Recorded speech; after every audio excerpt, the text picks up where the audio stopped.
Welcome back, ladies and gentlemen. It is Thursday, April the 11th, 2019. It's another Technical Alpha podcast. We made it. It's episode 101 Dalmatians. 101. You know what? 101 is a very near and dear number in my heart. When Cheese Fails 101. Yes, that's where it all began. It's true. It took everything in my power to, when I was naming this podcast, to not make a When Cheese Fails reference or a Dalmatians reference. Neither of which would do anything for our searching, and so I had to avoid both. But know that we are thinking about When Cheese Fails, and occasionally for me, the 101 Dalmatians. Great. Yeah, it's another podcast day. This was a slow news week, but we managed to get a couple of topics in here that should have a little bit of spice to it. I've been keeping an eye out on the game and news. Oh, you've got your I've got eyes my own out, little I've got my own little topic. your ear to the ground. I've got my own topic. Well, before this we week. get into that, how was your week? It was another week. It's another week. It's another week. That's Nothing crazy. Yeah, nothing crazy, man. Kai's getting bigger and bigger every day. Kayla's got some more independence now. She's able to get around and drive and stuff again. Yeah. So, I don't have to do like everything around the house anymore, Yeah. which is very nice. Great. Which is great. It's great. Yeah, just been still doing more and more voiceover stuff and streaming a great deal. And same old shit, different pile. I've got a headache. I haven't had caffeine yet today. Bad life choice.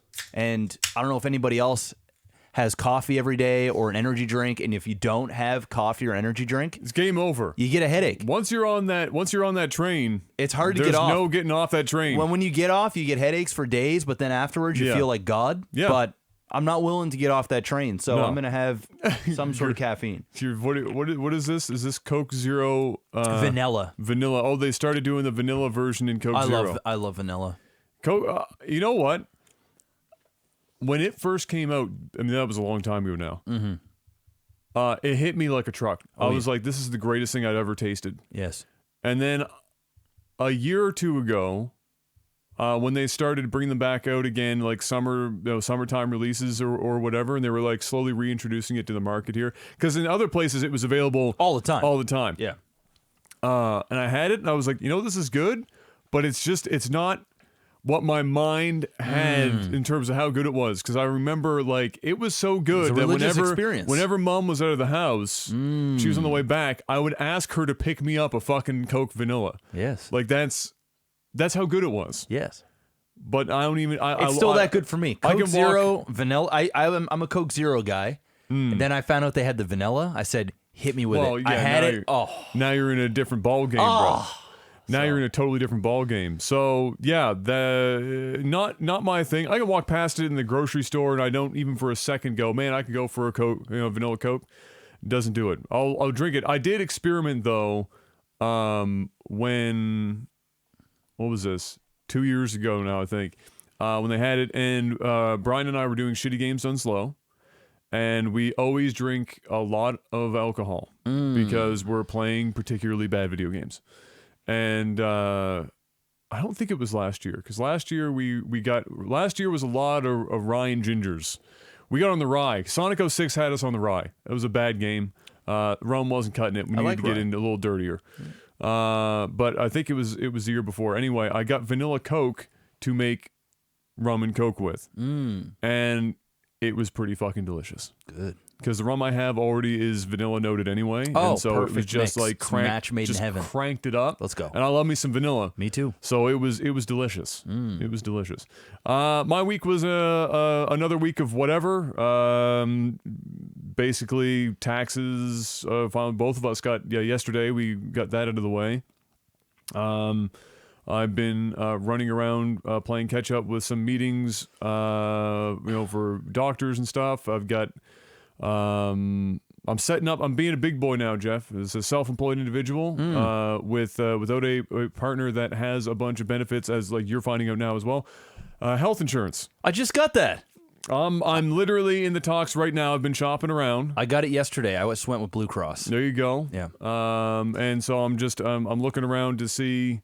Basically, for me, you know, outside the fact that whatever the fuck is going on in my head right now that is literally making me bald slowly over time. Other than that, I'm pretty much in perfect health. I could beat myself into the ground, but because I eat well, I'm in perfect health pretty much all the time anyway. I drink 2 liters of water a day and I eat well. I don't. In fact, we were talking about how I'm eating like a rabbit lately because I like trying to beat this candida bullshit too.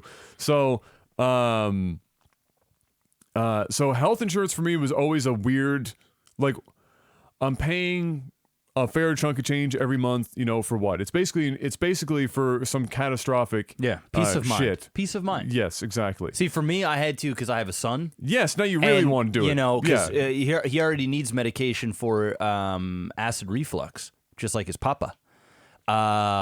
So we got that medication for him before we got insurance, and now that I have insurance, they won't cover because it was a yes, it's a pre-existing condition. But what happens is, since he's so young and it happens to shit tons of babies, because he's somewhat lactose intolerant as well. So he just gets gassy, he gets the hiccups, he just gets acid reflux, so he throws up a little bit. But what they said is after he's only supposed to be on the medication for 2 months, I do believe, and then after 2 months, if he goes 12 months without needing it, then you can send it to your insurance with the doctor's note saying, hey, Kai didn't need this for a year. And then they will put him back on the list that if he needs it again down the road, they'll cover it. Yeah, that's how it works. So usually, and depending on who you're with, there's usually a window. So like 9 months or something like that, where if anything's happened within that time period, it's a no-fly zone. They're not going to obviously cover it. Works kind of similarly with travel insurance when you have health insurance, where they'll say if whatever happened when you were overseas or wherever you were was something that was related to a thing that cropped up within 9 months before your travel, we're not going to cover it. Excuse me. But yeah, so looking into it. Are you going to get the dental and stuff? Like I got the dental, the seeing glasses. I got all of it. Yeah, I got all of it. I'm getting everything down to the critical illness coverage because it's like it's like $16 or $18 a month or something like that. I even got that. So, you know, but it's not even that much. Like the family gets like 50 grand or some shit. It's like it's fucking peanuts. Not that. Critical illness being like cancers or things of that nature. Oh yeah, which I got is a separate policy. I got that. You're thinking of like the accidental death and dismemberment and all that nonsense. You know, oops, I lost an arm. I'm dead. You know, just hit by a truck. Sour. No, so I'm getting into that. I looked around. So the way I looked at it, because of all that I'm healthy, I looked at it as which one can I abuse the everlasting fuck out of? Because if I'm going to spend $150 a month on insurance, I better just mine's milk. 2 something. Yeah. Because you're doing like family stuff, right? I'm just individual. If I was doing family, it'd be like $220 or something like that. Yeah. Is how can I milk the shit out of this? Yes. So with massages? I looked at I looked at Blue Cross. I looked at MetLife and Sun Life, and MetLife and Blue Cross had higher for paramedical, so that's your massages, your chiropractors, your acupuncture, your whatever the fuck you want in that regard, the specialists, osteopaths. Their maximums were higher for a year, so I think it was $500 in Blue Cross, it is, and it's same in MetLife. So I don't remember what Blue Cross's was, or if they have a per visit maximum, but MetLife had a. Is it MetLife? Is that the name of the? Sounds I can't remember. I might be fucking that up. Is $25 a visit, so it's $500 a year, but it's $25 a visit max. So you're not getting full coverage for the visit. Sun Life, however, is $400 a year, so a little less, but 100% of every visit per practitioner. The dream. So you can go, usually once every 2 months to just milk them. So chiropractor, massage therapist. Gimme. Don't believe in acupuncture? Who fucking cares? Get it. Go do it because you're covered for it. Yep. And then you're at least getting, at that point, you can almost offset the cost of your monthly insurance by just going paramedical. Yes. And just running the bill up. Yeah.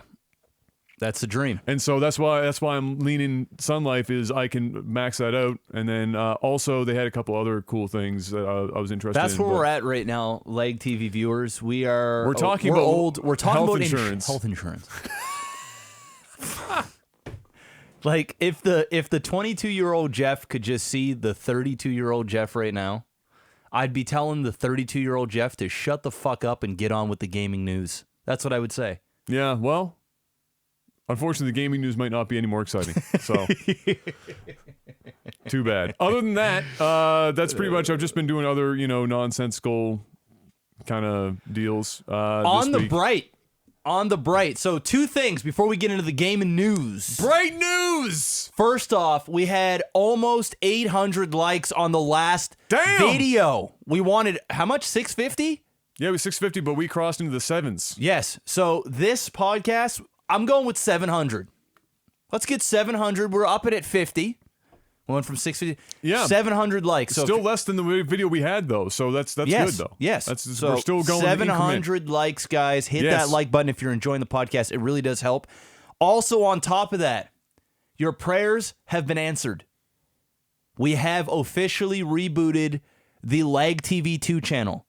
Yes. It is now called Technical Alpha Patch Notes, where our good friend Mark, who's running the channel, the editor god himself, has edited together the big clips, the big topics from every podcast that will go up on that YouTube channel. So if you cannot commit to a 2 to 3 hour podcast, you can go and subscribe to that channel. Link is in the description right now. So go subscribe. And you can watch them in chunks. Could be a 20-minute chunk, 10-minute chunk, 5-minute chunk. It's going to be those specific topics. You're going to see it via the title. You're going to know what you get. And even if you guys watch the podcast live or the VOD, subscribe to that channel. You see the video pop up, click on it, hit the like button, leave a comment for the algorithm. Just whore out that algorithm like a son of a bitch. Just go for it, because we're going to play the YouTube game. We're playing the fucking thumbnail, the title, the hashtags. We're doing it, guys. Yes. We're going to try and get the podcast out there. So it's still youtube.com/lifesaglitchtv 2, which is just that it's been renamed appropriately for Technical Alpha patch notes. So that's what the channel is going to be used for now, because it was dormant for literally 5 years. And we were like, hey, we have this opportunity to help get the podcast stuff out there a little bit more. So why not? Mm-hmm. And so we're doing it. Boom. So there you have it. Video game news. The European Commission charged Valve, Bandai Namco, Capcom, Focus Home, Koch Media, who owns Deep Silver and a few others, ZeniMax, who you would know from Take-Two, 2K, and Rockstar, and others, with preventing EU customers from shopping around within the EU to find the best prices for their games. Because, in the EU, obviously there's like is there almost 30 countries in the EU at this point? I can't remember, like 28. Anyway, obviously all of them have their own economies that, the average income, wildly different. The disparity between the lowest and the highest can be way wider within the EU than, say, North America, for example. And so pricing differences have to be adjusted accordingly. Otherwise, some people in some countries literally couldn't afford to buy video games. Yes. It's just the way it is. Mm-hmm. However, before time began, there was a cube. No, before all of this this kind of thing happened here, the European Commission is blaming Valve and these other companies. They came together and kind of worked out some deals for how they were going to do pricing in different regions and what they were going to do with region locking for keys and whatnot. Yeah. And Valve kind of led the charge with that shit, and inevitably had to make a couple of changes. I think they had to make one in 2015, for example, and they might have to, I'm not 100% sure, they might have to make a couple more now. But it was all trying to juggle this European Union thing where on one hand, it's if you region lock keys, people get upset at you because it makes, for example, gifting games difficult. Like we even experience that in Canada sometimes with the States. If the disparity between the two costs of the games here, you can't even gift a game anymore. That's right. So it was like that except all the time, right? So people get upset with you there. But if you don't, then what do you get? You get G2A, you get Green Man Gaming, and a handful of others that go and buy en masse all the registered Steam keys. in like a low tier, low end expense country. Yep.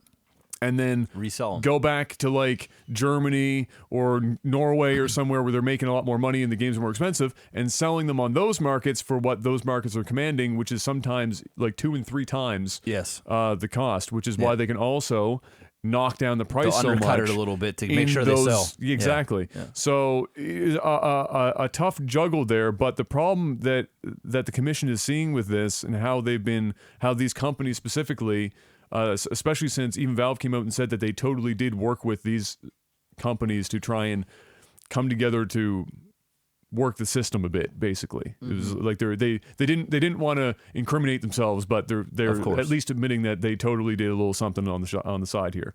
Is trying to come up with a way for the commission to not be concerned about antitrust, where they think that they're colluding to set prices. Across markets instead of allowing customers to be able, within the union, to be able to seek out the best deals for their products that they're selling on their platforms. So, yeah. So it's just it's a difficult thing because the commission obviously wants people from within the union to be able to take advantage of the union. Yep. Which is to be able to, shop across border and everything else. So for physical goods, that makes perfect sense. But when you're talking about digital distribution, where you can get these G2As and otherwise buying up, they're not like they're black market keys. They're just literally going and buying up in other countries and selling them elsewhere. The commission's trying to find some sort of, I guess, happy medium. But the commission also just sounds like they want to get rid of that shit entirely, which is going to make... I mean, how do you solve that problem? I don't think you can. How do you solve that problem if you just remove region locking on digital keys? How the fuck do you get over that hill? You don't. I don't think I actually literally don't have an answer. I don't have an argument for it. I just don't think you can. I just don't think it's possible. I don't think it's possible. I thought about it when I read about this last night. I thought about it, and I can't come up with anything really either. Is when you have something like the EU with so many countries with such a huge range in income. Yeah. What was the comparison I saw in the article? Was it? Shit, I can't remember the two countries anymore. But the disparity between the two countries, for like let's say average income per household was enormous. Yeah. And so how are you supposed to justify setting a price that would satisfy both of those without? Obviously, you're gonna skew to the lowest common denominator because otherwise. You're going to play the game of how many people in this country are going to buy our game, how many people are in this country are going to buy our game, and we'll set a price that's closer to the one that's going to buy more without undercutting ourselves so much. Because if they just price for the lowest common denominator, they're going to screw themselves out of shitloads of money. Yes, because people are just going to buy up all those. Well, if they set a price equally across the entire... that's true. That's then the people that would have been paying the higher price are now paying a lower price. Yeah. And so, it's a rock and a hard place kind of situation, right? It's one I don't really give a fuck about because I'm not European. There, and so, I know I'm paying like $89.99 in my firstborn child to get a game here in Canada. That's just it. Yeah. Which is funny because... that's just taxes here. That's all that is. This is a different ball game here than the EU. It's a different problem, but it is for sure pretty freaking expensive. So that's the thing that's going on over there. As if the EU didn't have enough going on. It just keeps piling. It just keeps piling up. It's difficult. As it turns out, it's difficult to try and stitch together, a couple dozen countries. Yes. That have totally different. I wouldn't want to do it. Cultures and work ethics and totally different income disparities and just imagine trying to do that. It's a gong show. Yep. Nope. Like it makes sense in that you would hope that they could all come together to for trade to get easier and whatnot, and it definitely does. But and I haven't looked into it, and it's not really on topic here. But I mean. You have to think about who is this benefiting the most. Is the union really benefiting the poorer countries that much, or is this just really propping up even further the countries that are already doing very well in the long run? Because unless you literally unify all those countries under one banner and one government, and each country doesn't even have their own government anymore, how in the fuck You don't. are you supposed to make all of this work without there just being constant You don't. madness? You don't. Brexit. It's Go Matic and Ice Dude. Thank you for the super chats. Let's go. Thank you very much. Appreciate that, guys. Yeah, Steam's, yeah, it's true. Steam's response to the charge is hilarious. The EU is charging them for region locking, and then Steam admits to region locking but tries to deflect it into the public. Yeah, Steam, that was what I was saying. So, like, Steam's response was basically like, yeah, we did, but we also, and they did, and we don't, and Well, is it illegal? No. It's not like against well, it's the illegal law. if the European Commission decides that it's antitrust, then it's 100%. And then if they don't, if in a window of time, Steam or these other companies don't adjust to what the commission is looking for, they can be fined up to 10% of their global pull down. That's a lot of money for some of these companies. It's a fair amount of cash. 10% is So just deny. deny, and hope that they never find anything out, or just fucking conform to that shit. Yes. Bite the bullet. Yes. It's probably going to come down to what's going to cost us more money, conforming to it or paying the 10% fine. Oh, That's pretty much what it's going to likely come down to. In completely unrelated, but I mean, really odd news. And I'm still trying to wrap my head around this thing. Like, I kind of get the logistics of it, but at the end of the day, it's still kind of weird to me. PewDiePie, who has been obviously battling T-Series on YouTube for months on end now for having the most subscribers, which, you know, I guess good for PewDiePie that he was chosen as the savior of YouTube, because my God, the amount of extra views and shit that he's got pumping through his channel right now, the money that man's pulling down. Oh, I mean, when you're the biggest, think about that. When you're the biggest YouTuber in the world. Yeah. I mean, come on. He's going to be cresting 100 mil here soon, bro. Oh. That's... So is his bank account. Yeah. PewDiePie is switching to DLive, a blockchain... Oh, don't you love that word? Blockchain streaming service exclusively as of April 14th. So just in another few days from the recording of this podcast. DLive runs on the, I think it's called it's either the Lino or the Lino network. And it's I went on that site last night. I saw somebody tweet about this PewDiePie thing. So I went on and there was a song going on. It was PewDiePie's own song that he recorded. Just angelic voice that he has. Singing about the T-Series thing, basically. And it was just kind of on loop. Yeah, there was thousands of people, like 3,000 people just hanging out, just chilling there watching on loop. Subscribe to PewDiePie. It's basically that. Where are we at in this world right now? Where are we at? I mean, everybody has heard about the PewDiePie versus the T-Series thing, and it got crazy because one super rich dude apparently bought out Times Square to put a big ad for PewDiePie in Times Square. Spent an ungodly amount of money, and there's a massive subscribe to PewDiePie in Times Square. You know what I mean? Like, there's just random PewDiePie shit all over the place. It's just it's crazy. Yeah. So the idea. So this is PewDiePie is obviously doing this because they're paying him a good amount of money to do this. Yes, obviously, of course. And then I have to assume on some level he's banking on DLive having some semblance of success because he's likely also getting paid a portion in their token. And so the long short of how this whole thing is, like, I went and read on the website what they're trying to accomplish and stuff, and the team that they have is actually fairly hard hitting. We've got guys that are like, you know. There's one Asian dude in there who looks like he might be 24 years old, and he's got like a PhD from Stanford. And there's a couple other dudes that are in there as well that were like ex-Google, Facebook employees. Like, it's at least got some guys there that are better than most of the teams for these startups, and they have a lot of backers from a lot of different places, a lot of different sources. So that's why they've likely been able to bring PewDiePie into this, is that there's some legitimacy to it. Their whole concept, though, I'm still not 100% sure what they're getting at with it. It's obviously the other buzzword, the decentralization of live streaming and digital content is my best estimate for what they're trying to accomplish here.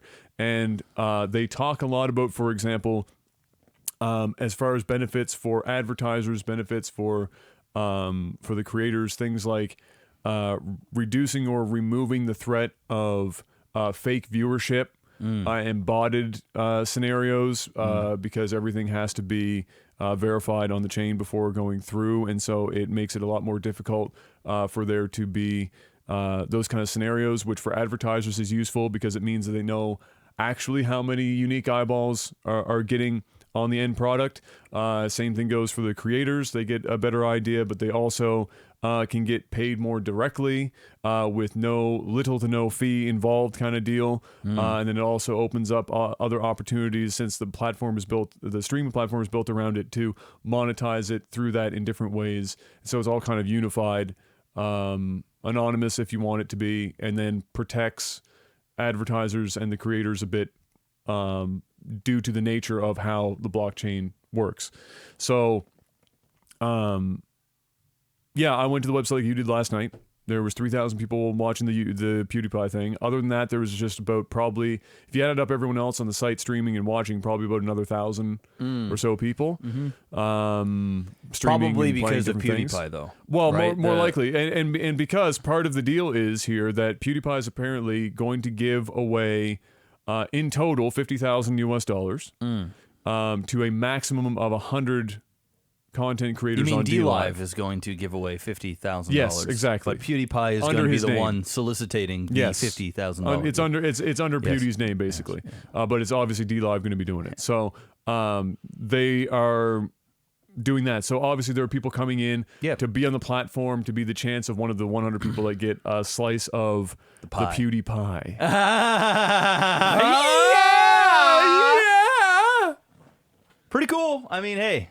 It's a thing. It's a thing. It's a cool. thing. I personally can't get excited about another streaming platform right now. I mean, I just no. You know, the only streaming platforms that I think right now are relevant are obviously Twitch, Mixer, and YouTube. That's the show right now. The thought of another one, and the real tell will be this.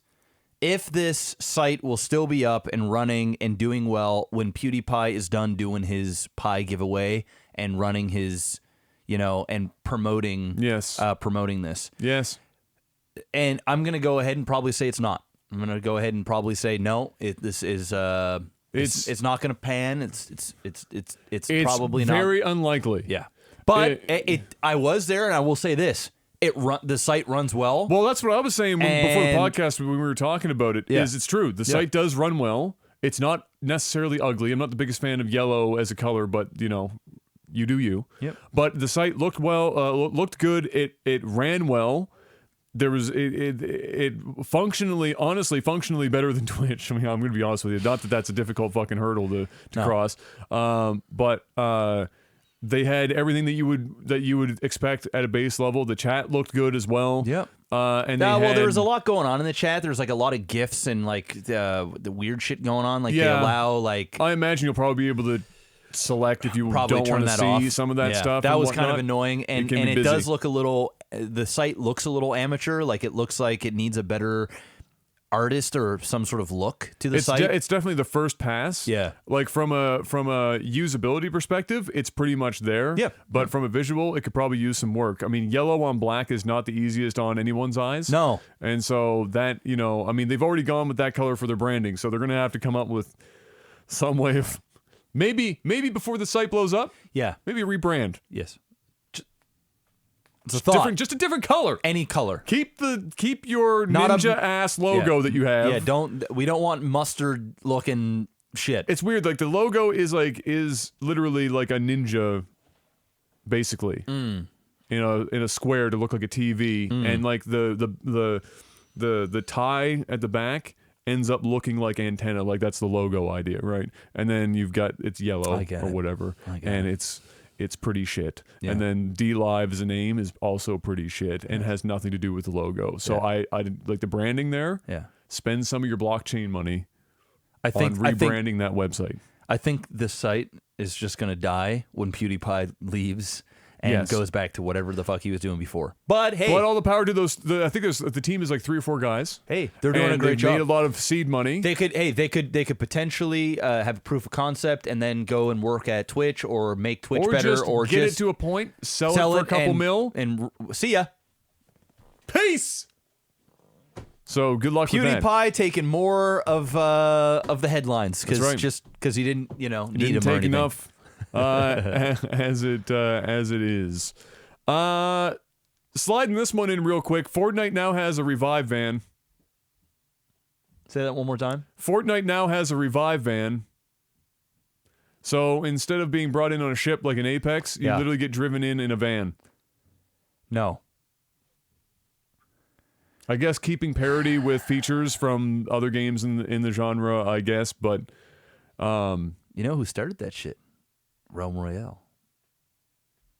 Realm Royale is the one who started bringing people back to life, revival style. Mm-hmm.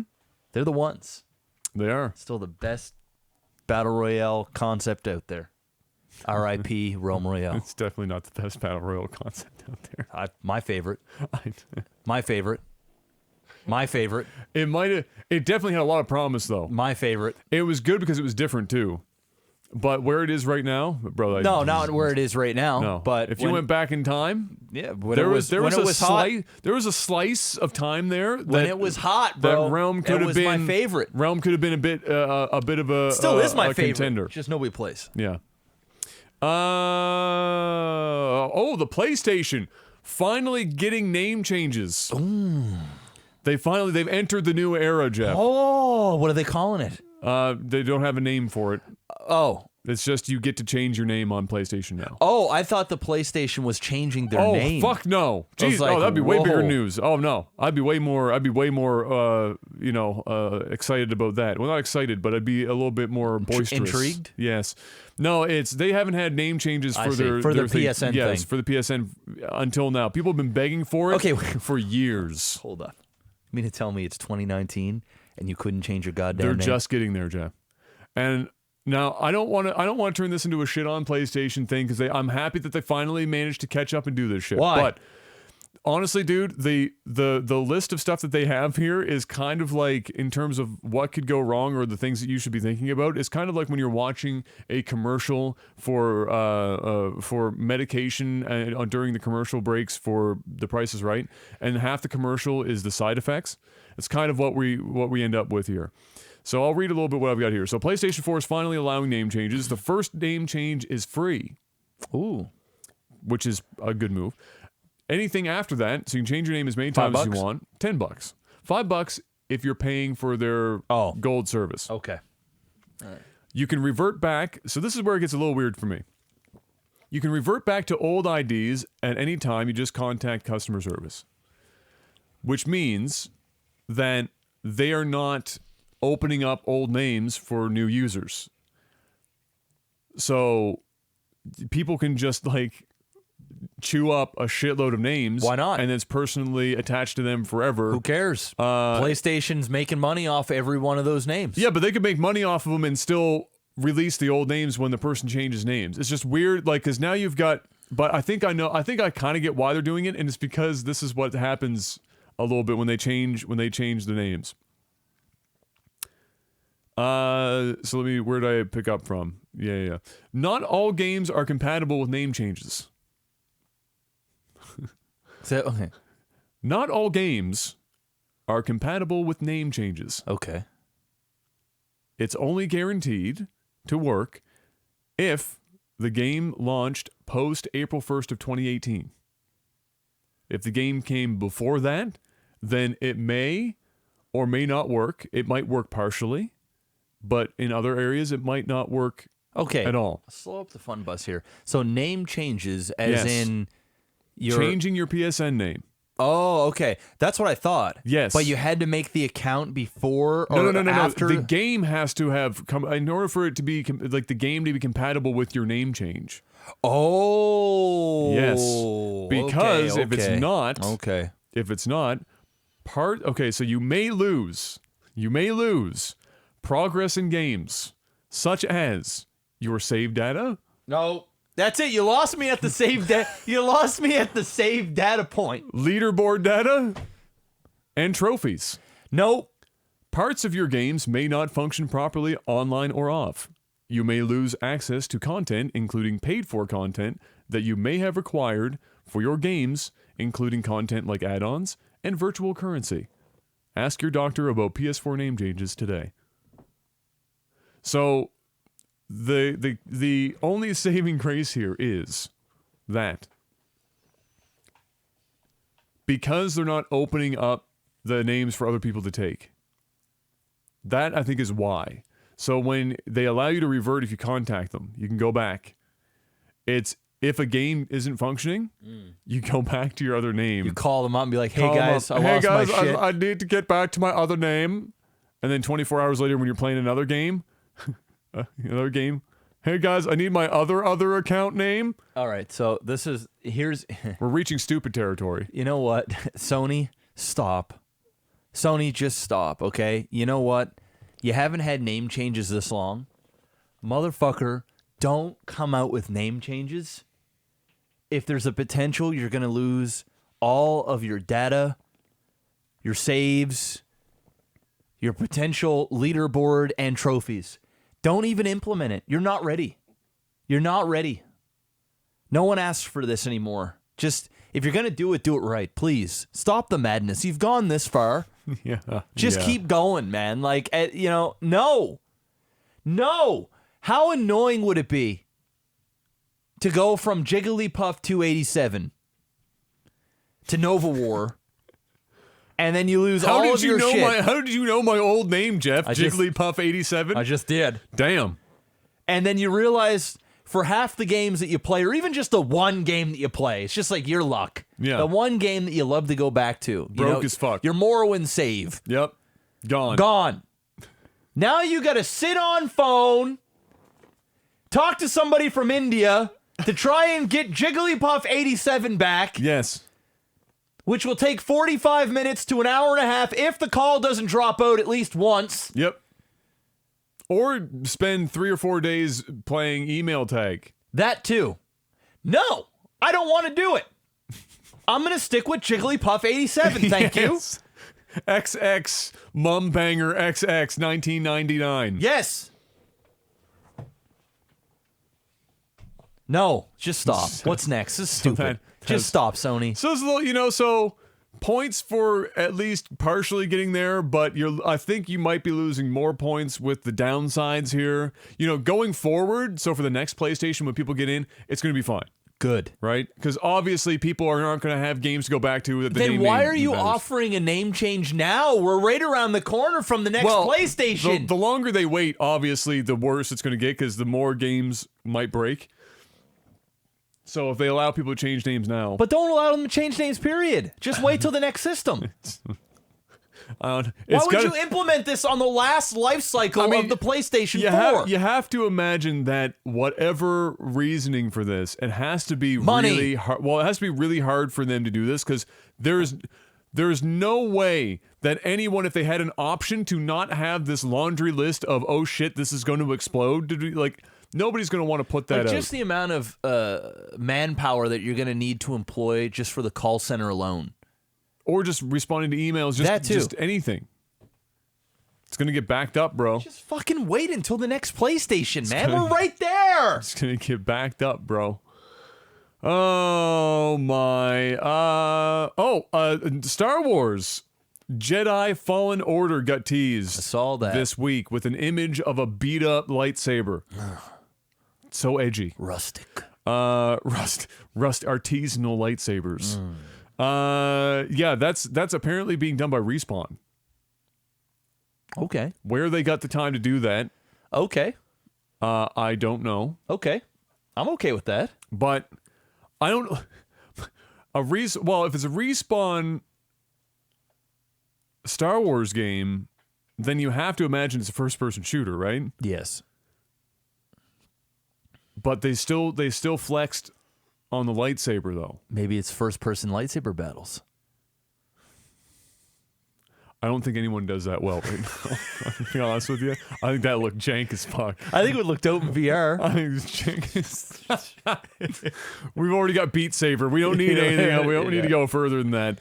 I don't know, maybe it is a third person. But if that's like, but doesn't that just end up being basically Battlefront at that point? Okay, well, yes, probably. So like, is EA just going for a round 3 on the Battlefront? I got it. Oh no.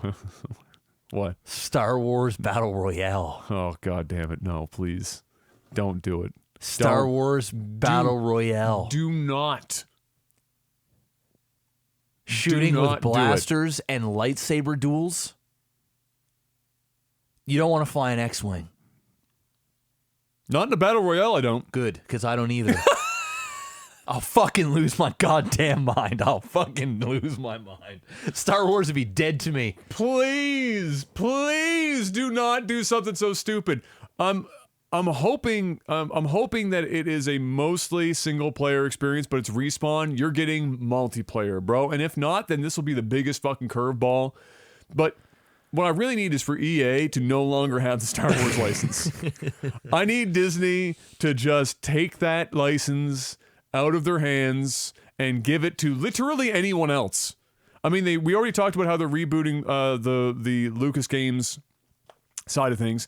So maybe this is EA's last hurrah, and then we just take the license away. Yeah. Time to take the ball away from little Timmy and give it to somebody Take it to who knows the back what they're of the doing. barn and shoot it. Exactly. Yeah. That's Old Yeller that shit. yeah. Because gotta EA go. has literally not released a single good Star Wars game since it got the license. Yep. I mean, we don't know anything In about modern this. times. We got teased with a Well, we don't know anything, but it's Respawn. So that's the only saving grace here is that Yes. it's Respawn, and so there is a minuscule hope that it turns out well. yeah. And that's it. That's it. And we're going to have to wait for more. Maybe an E3 follow-up is coming with this. I have to assume that's probably the case. So that's Are the thing. you ready for my gaming news, Adam? Yeah, I mean, I got more here, but hit me with your gaming news. What you got, bro? All right, let me. What you got? One sec here. I took a screenshot of this so I wouldn't forget it. A bunch of pictures of my son here. There it is. Okay. Anonymous millionaire wants to set up a real life battle royale on an island. Oh, I heard about this yesterday. Yeah. Now, this was reported by IGN. I just took a screenshot, but I did read the article. Fortunately, it isn't to the death. That's good. They just want to use airsoft guns. Basically, Okay. just a fun. It's basically a millionaire that loves battle royales. $100,000 is for the prize, open to anybody apparently.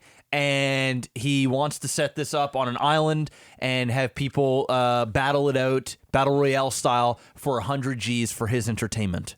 Okay, look, I'm going to be straight with you right now. That's fire. Good. And you know why? I was gonna say if you hated it, we're both to fight. Depending on how this goes down, all right? If they treat it like a proper airsoft battle royale. Yeah.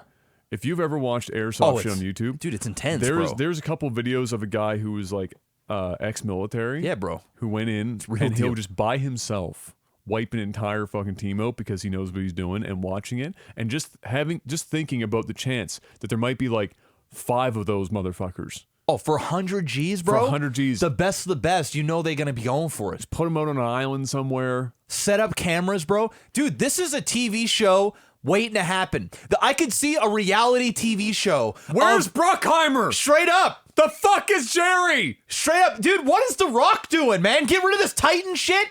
Create Battle Royale. Yes. And fucking make it real. Put cameras, like, create a fucking dome just like the Hunger Games. Bring Golden Boy Make with it- you. Yes, make it real. Yes. Man, just don't have people die, but fucking make it so Maybe that let some people die.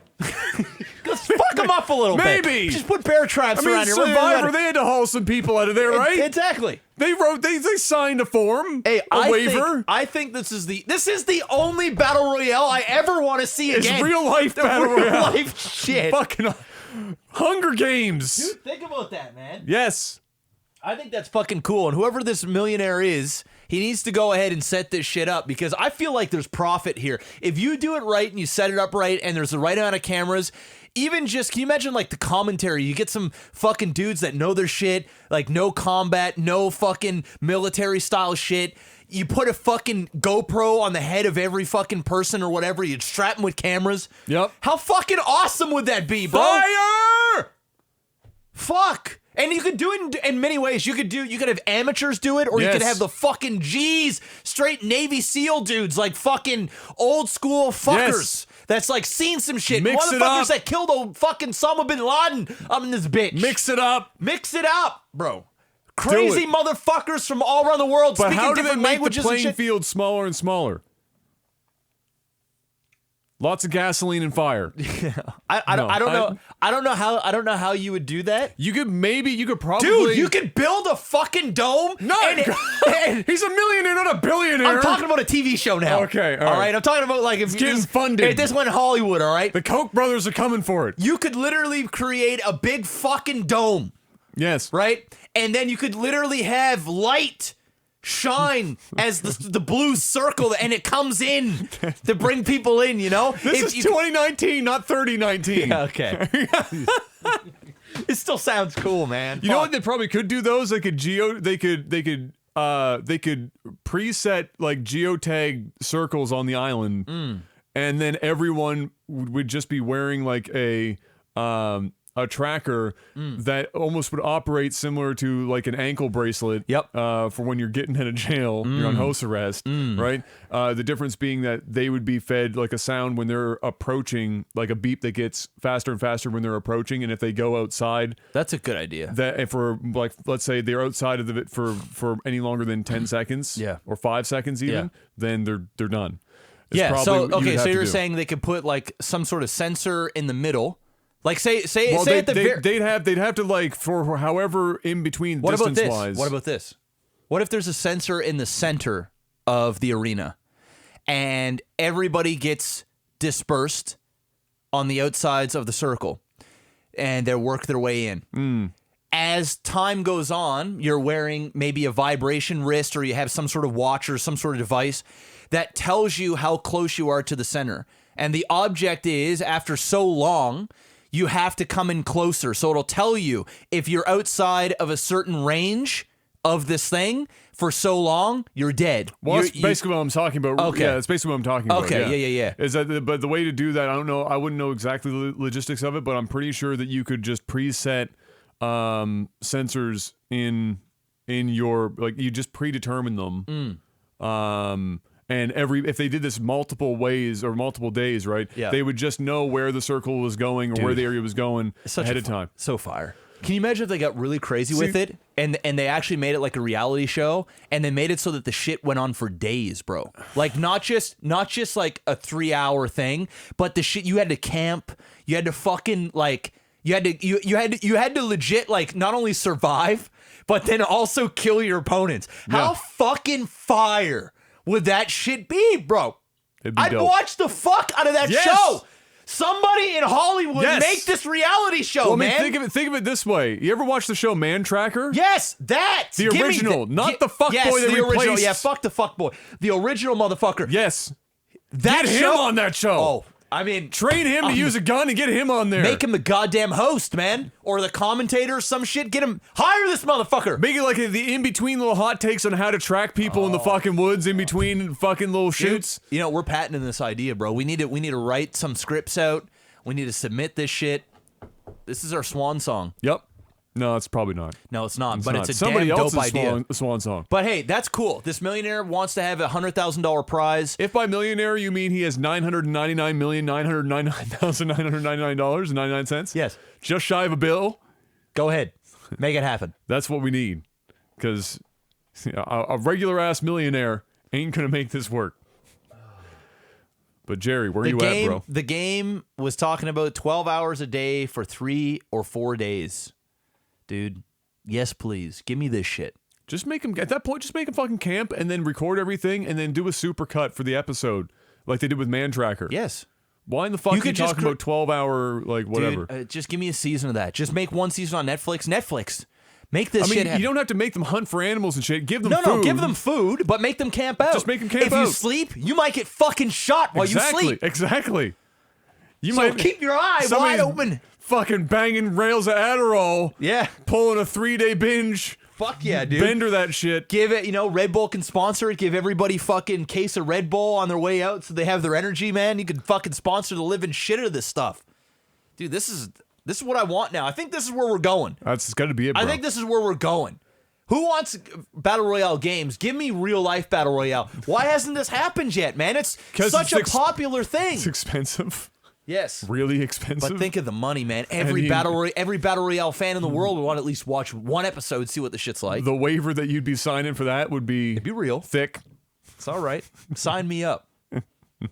I'm in. I want to see it happen. Jeff, video games are sometimes hard. No, they're not as hard as they used to be. I mean, video games, when we were growing up, were literally soul-crushing. Well, they're impossible.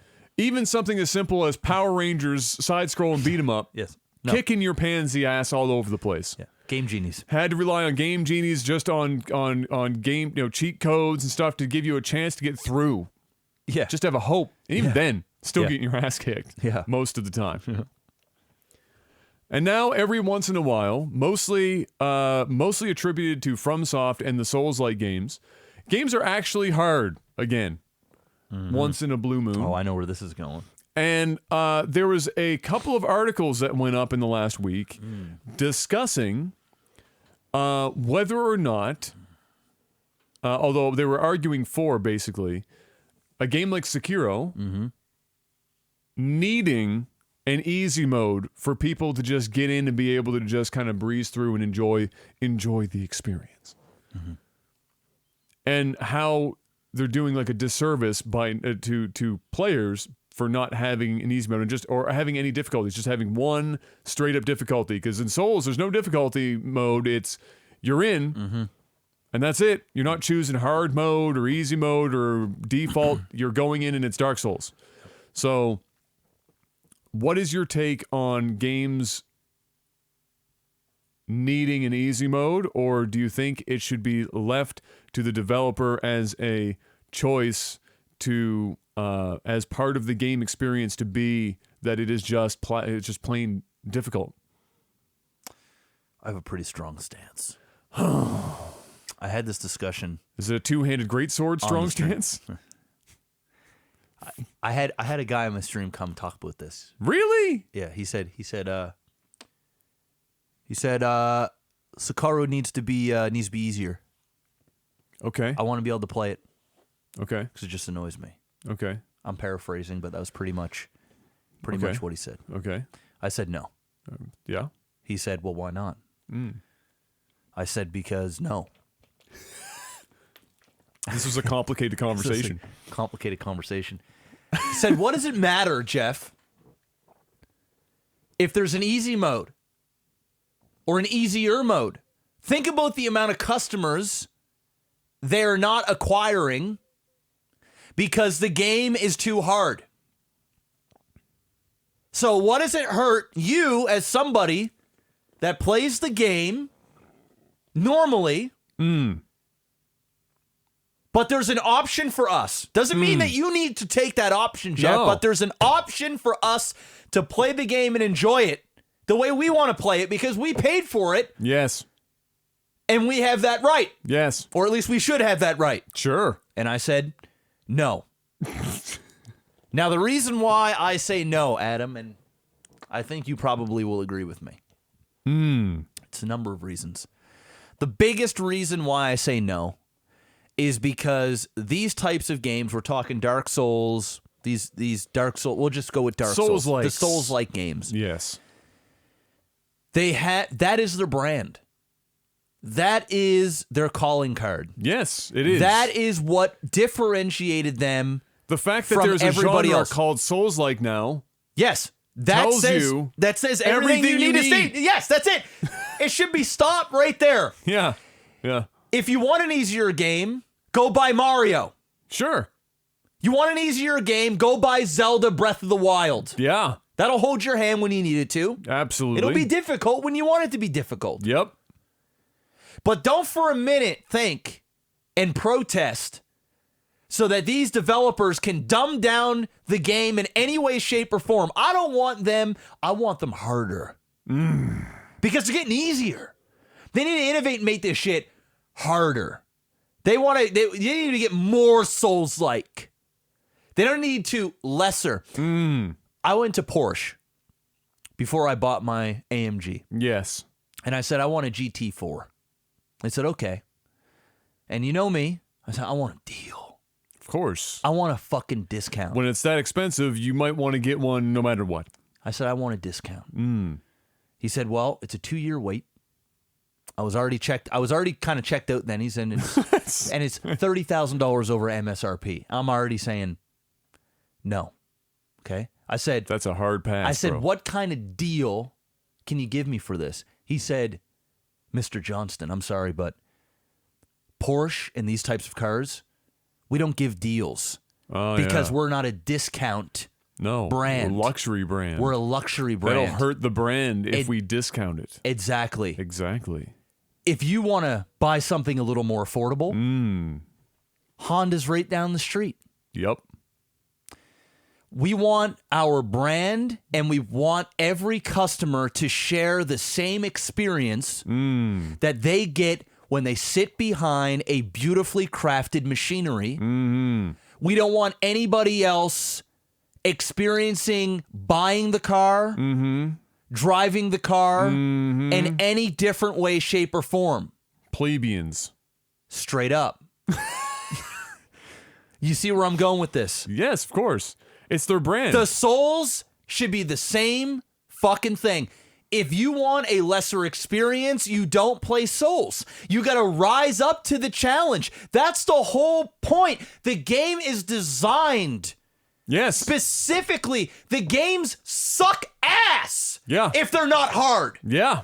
And they don't want the user playing the game easily and then going, well, what's the fuss? That wasn't that much fun. Where's the story? Where's the, well, motherfucker, you just ruined the whole damn experience. The good, the bad, the ugly, the great. So. Can you imagine what Dark Souls 1, 2, or 3 would be as a game if there was an easy mode? What is there for you? Because there's not like some sort of plethora of well-crafted cutscenes that deliver exposition to deliver this incredible rich story and progression of character or narrative.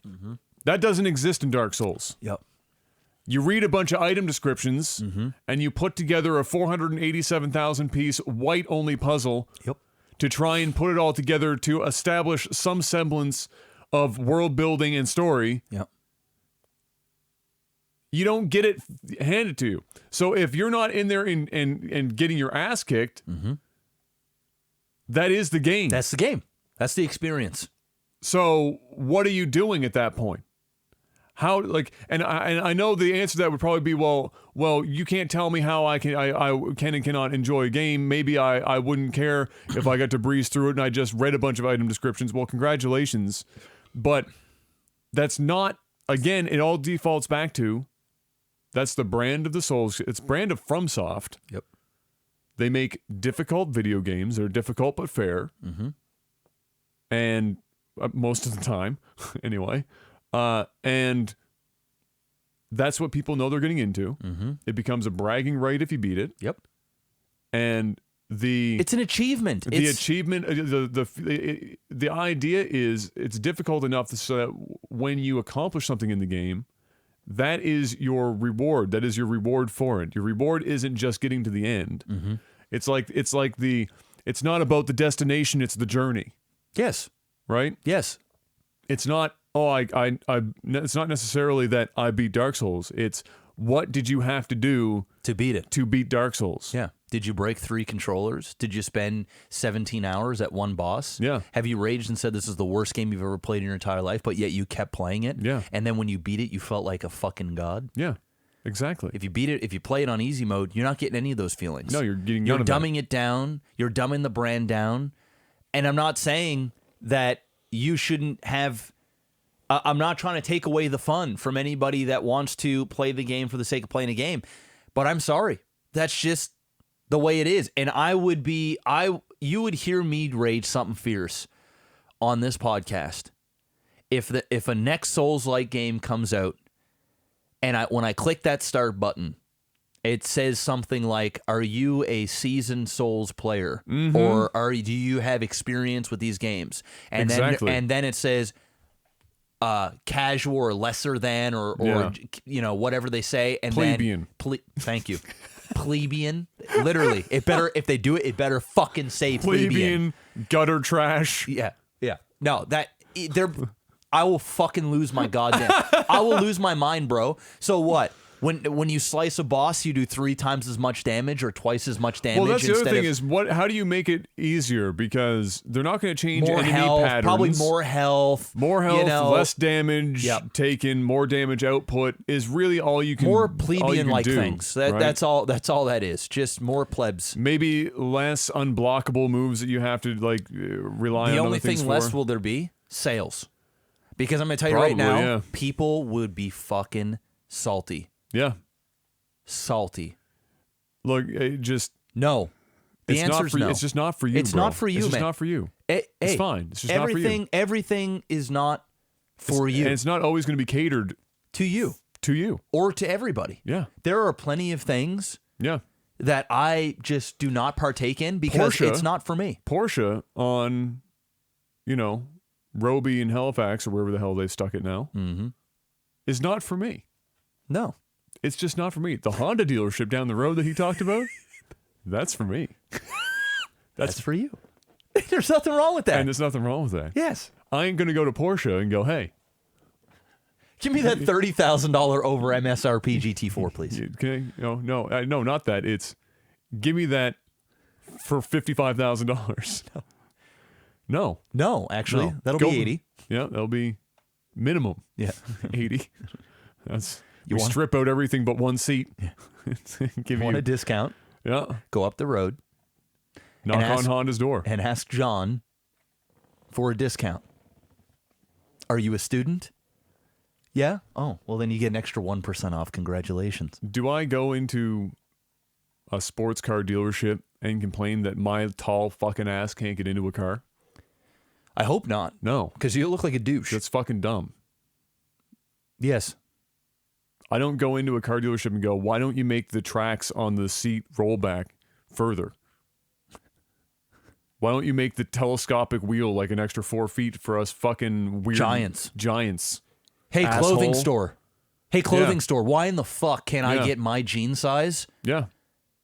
Oh, I don't know. Because these aren't meant for you. There's like 3% of the population here. If we started making shit for you, we'd start losing money. Yeah. Lots of it. Exception being basketball shoes. Just give me my damn size, bro. Okay. Well, you know what? It's not a bunch of fucking midgets playing basketball. That's true. It pisses me off when it's I go a lot to of black sport. people with big ass feet. You go to Sport Check and go, you have basketball shoes? Yeah. What's the biggest size? 13? Like, bitch, basketball players born in a 13 size shoe. The fuck you carrying 13s for? Get the fuck out of here. No, you're absolutely right. So that's where I stand. Listen, I can appreciate the concern and the want to play a Souls game, but it's just a little too hard. But get good, bro. Jeff, you know what? Do I go to Trojan Magnum and say, why does your extra long condom hang off the end of my dick? I hope not. Like, hey, could you bring that back a little bit, Trojan? Your regular Magnums, they're okay, but what I really want is to have a box of extra longs in my nightstand to feel better about myself. You know what Trojan will say? Well, guess what? Grow your dick longer. Exactly. These aren't for you. Yeah, these are for guys with big long dicks. These are for guys who have genetics from a few 100,000 years ago where they were fucking bitches in a different continent. You see the spokesperson, that guy on front, Mandingo? Yep. Get on his level. That's what you need. Or go. If you're not on the verge of passing out when you get an erection, these aren't for you. These aren't for you. So don't come and ask us to dumb down our Magnum brand. If you can't stand up while simultaneously having an erection, Not for you. They're not for you. These are for 9-inch dicks and bigger. If you've got a 5-inch penis, there's another area for you to put on a condom. Exactly. The plebeian condoms. The plebeian.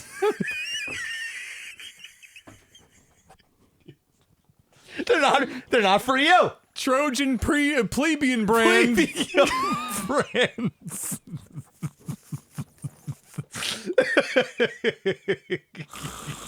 Oh shit. Oh fuck. Skin tight. Yep. Skin tight. So anyway, fuck me, dude. But that was the thing. So yeah, Adam, it's 2019. Everybody wants a medal. That's Everyone right. wants participation points. That's true. Everybody wants to feel like they're a Let winner. me beat Sekiro. No, the thing is this ain't for you, bro. You're not good enough. Step your game up or get the fuck out. That's it. Oh my god. I can think of every other game that is catered to your fucking plebeian ass. And there are about 6 games in the world that are just too hard for you to play, and you want to fucking play them. Toss in the towel. Just toss it in. Take the fucking loss, bro. Just take the L. Jesus, look at the selection. Pick one of these, man. Fuck. Leave us alone. The ones that can do it, let us play in our playground, man. Jesus. My God. So last week we talked about the Borderlands 3 on the Epic Game Store, right? Yes.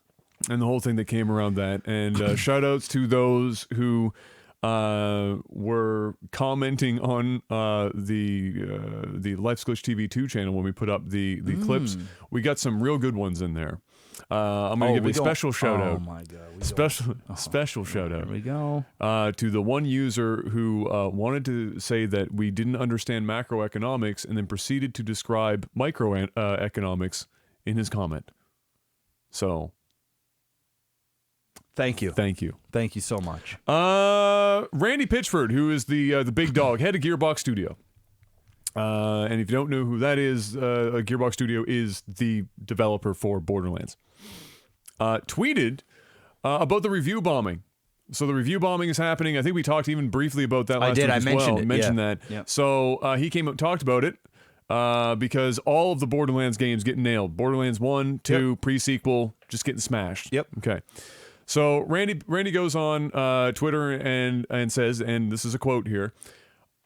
Let's see. Ironically, that this misuse is possible and that Steam has no interest in correcting this misuse makes me kind of happy about 2K, so their publisher, about 2K's decision, and makes me want to reconsider Gearbox Publishing's current posture on the platform.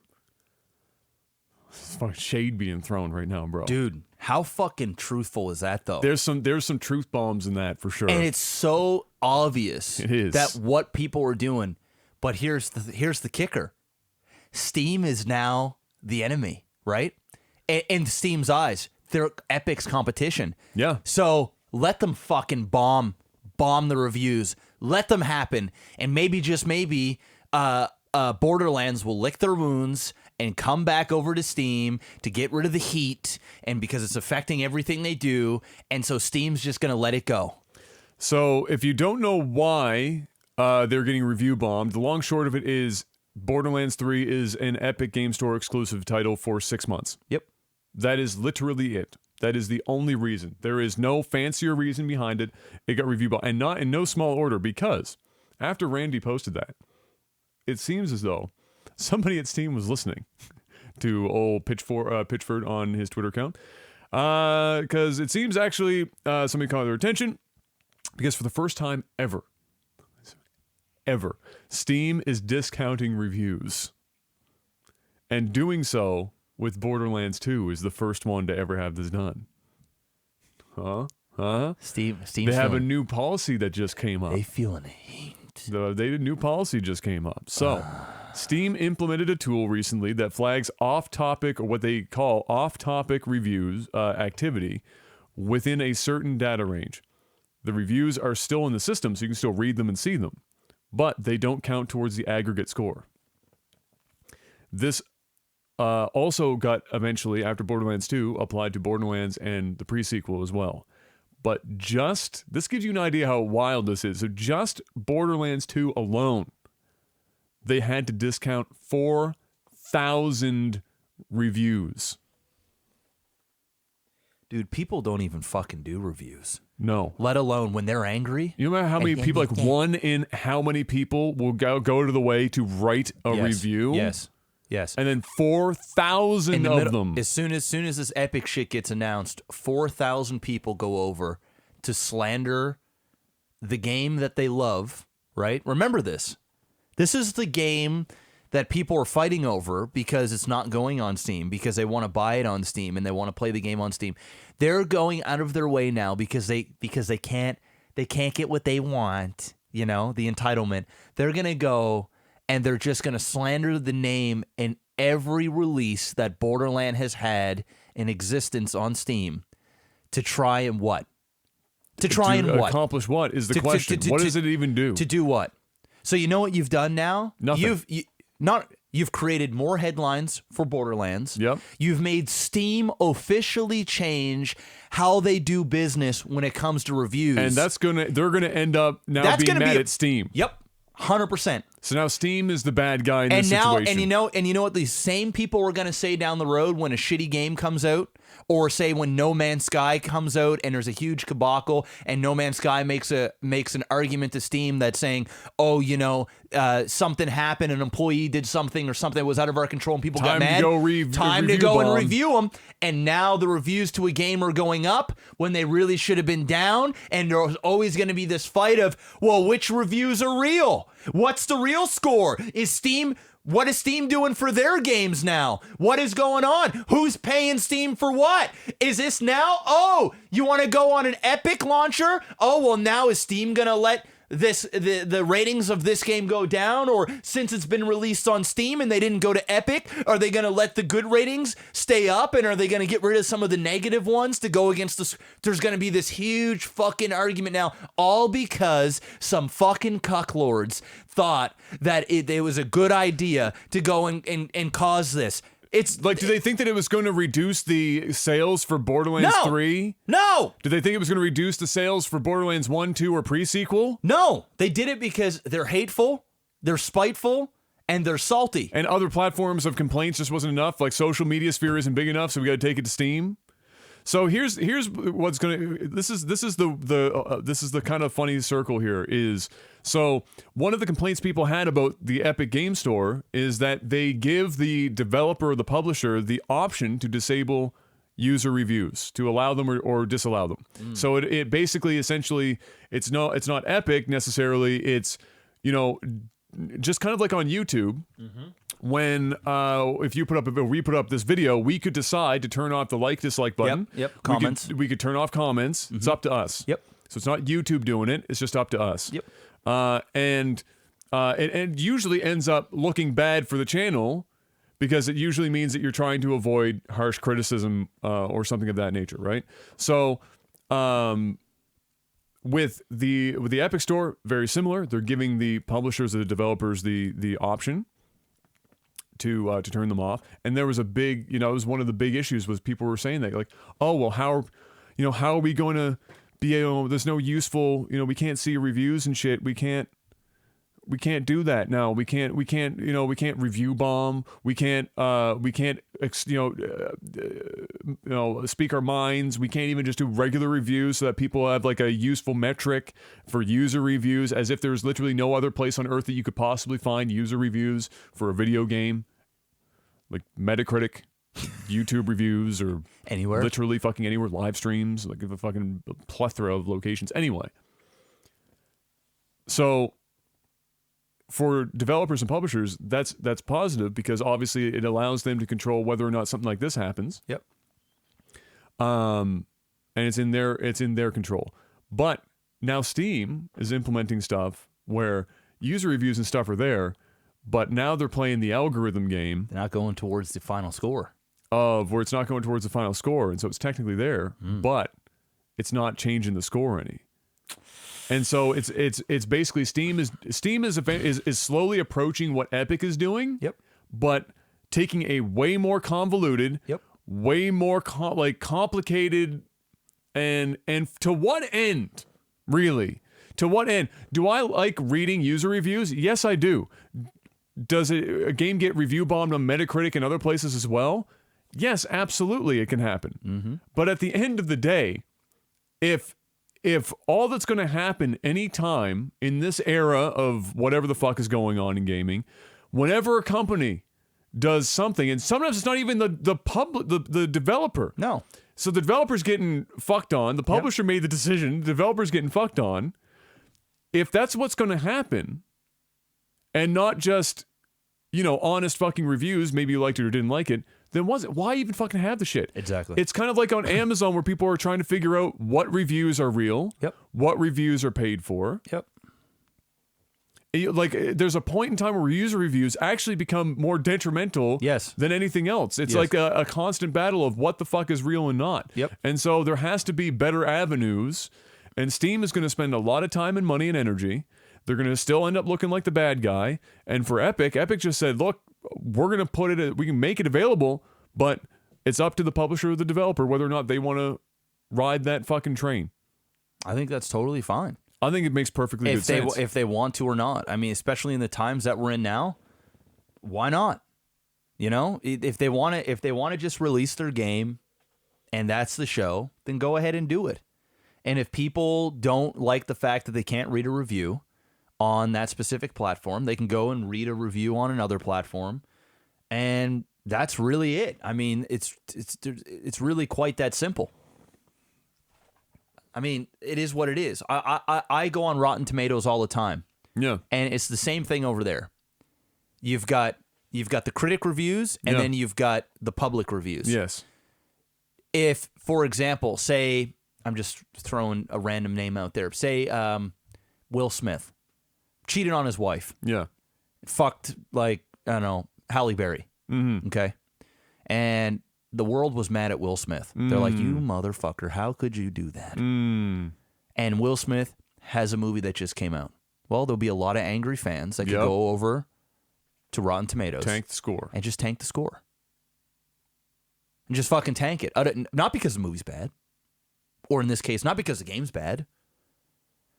It's just something happened outside of the actual game experience. What are we reviewing here?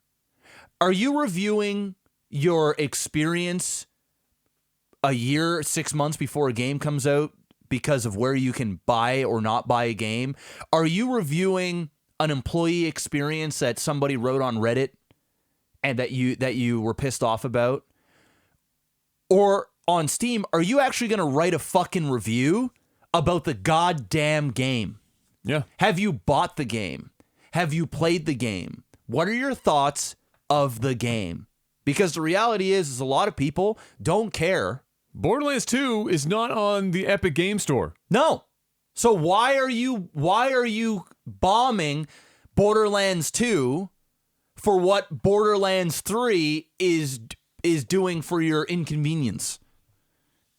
And the only thing is it's spitefulness. It's jaded. It's entitlement. It's the only way. It's what the internet does these days to feel powerful. That's what they do. They feel like, I've got them now. They will bend to my will. They'll take the time. Literally, these cucks will sit on the internet. They'll read every goddamn Reddit post. They'll follow every Borderlands 3 hashtag for the last 48 hours. They'll complain and argue with people on Twitter for hours on end. They'll go to Steam and they'll write a bad review and a 1 out of 5 star or a 0. This is shit garbage. It consumes their week. It consumes their week, but yet they won't get a job. They won't fucking improve their life in any way, shape, or form. They won't do something nice for somebody. That's what they'll do. That's how they spend their time. But what they don't realize is they're affecting hundreds of people's jobs that work on the games that they love. They're wasting fucking time. They're creating wars that don't need to be made. Out of what? Because you got to download a free launcher and buy your game on something that you're not used to buying your game on. That's it. That's it. Go look. I don't give a fuck if you know, not, we've already talked our piece about whether or not people, you know, the validity of a lot of people's concerns and whatever the fuck. We've already talked about that.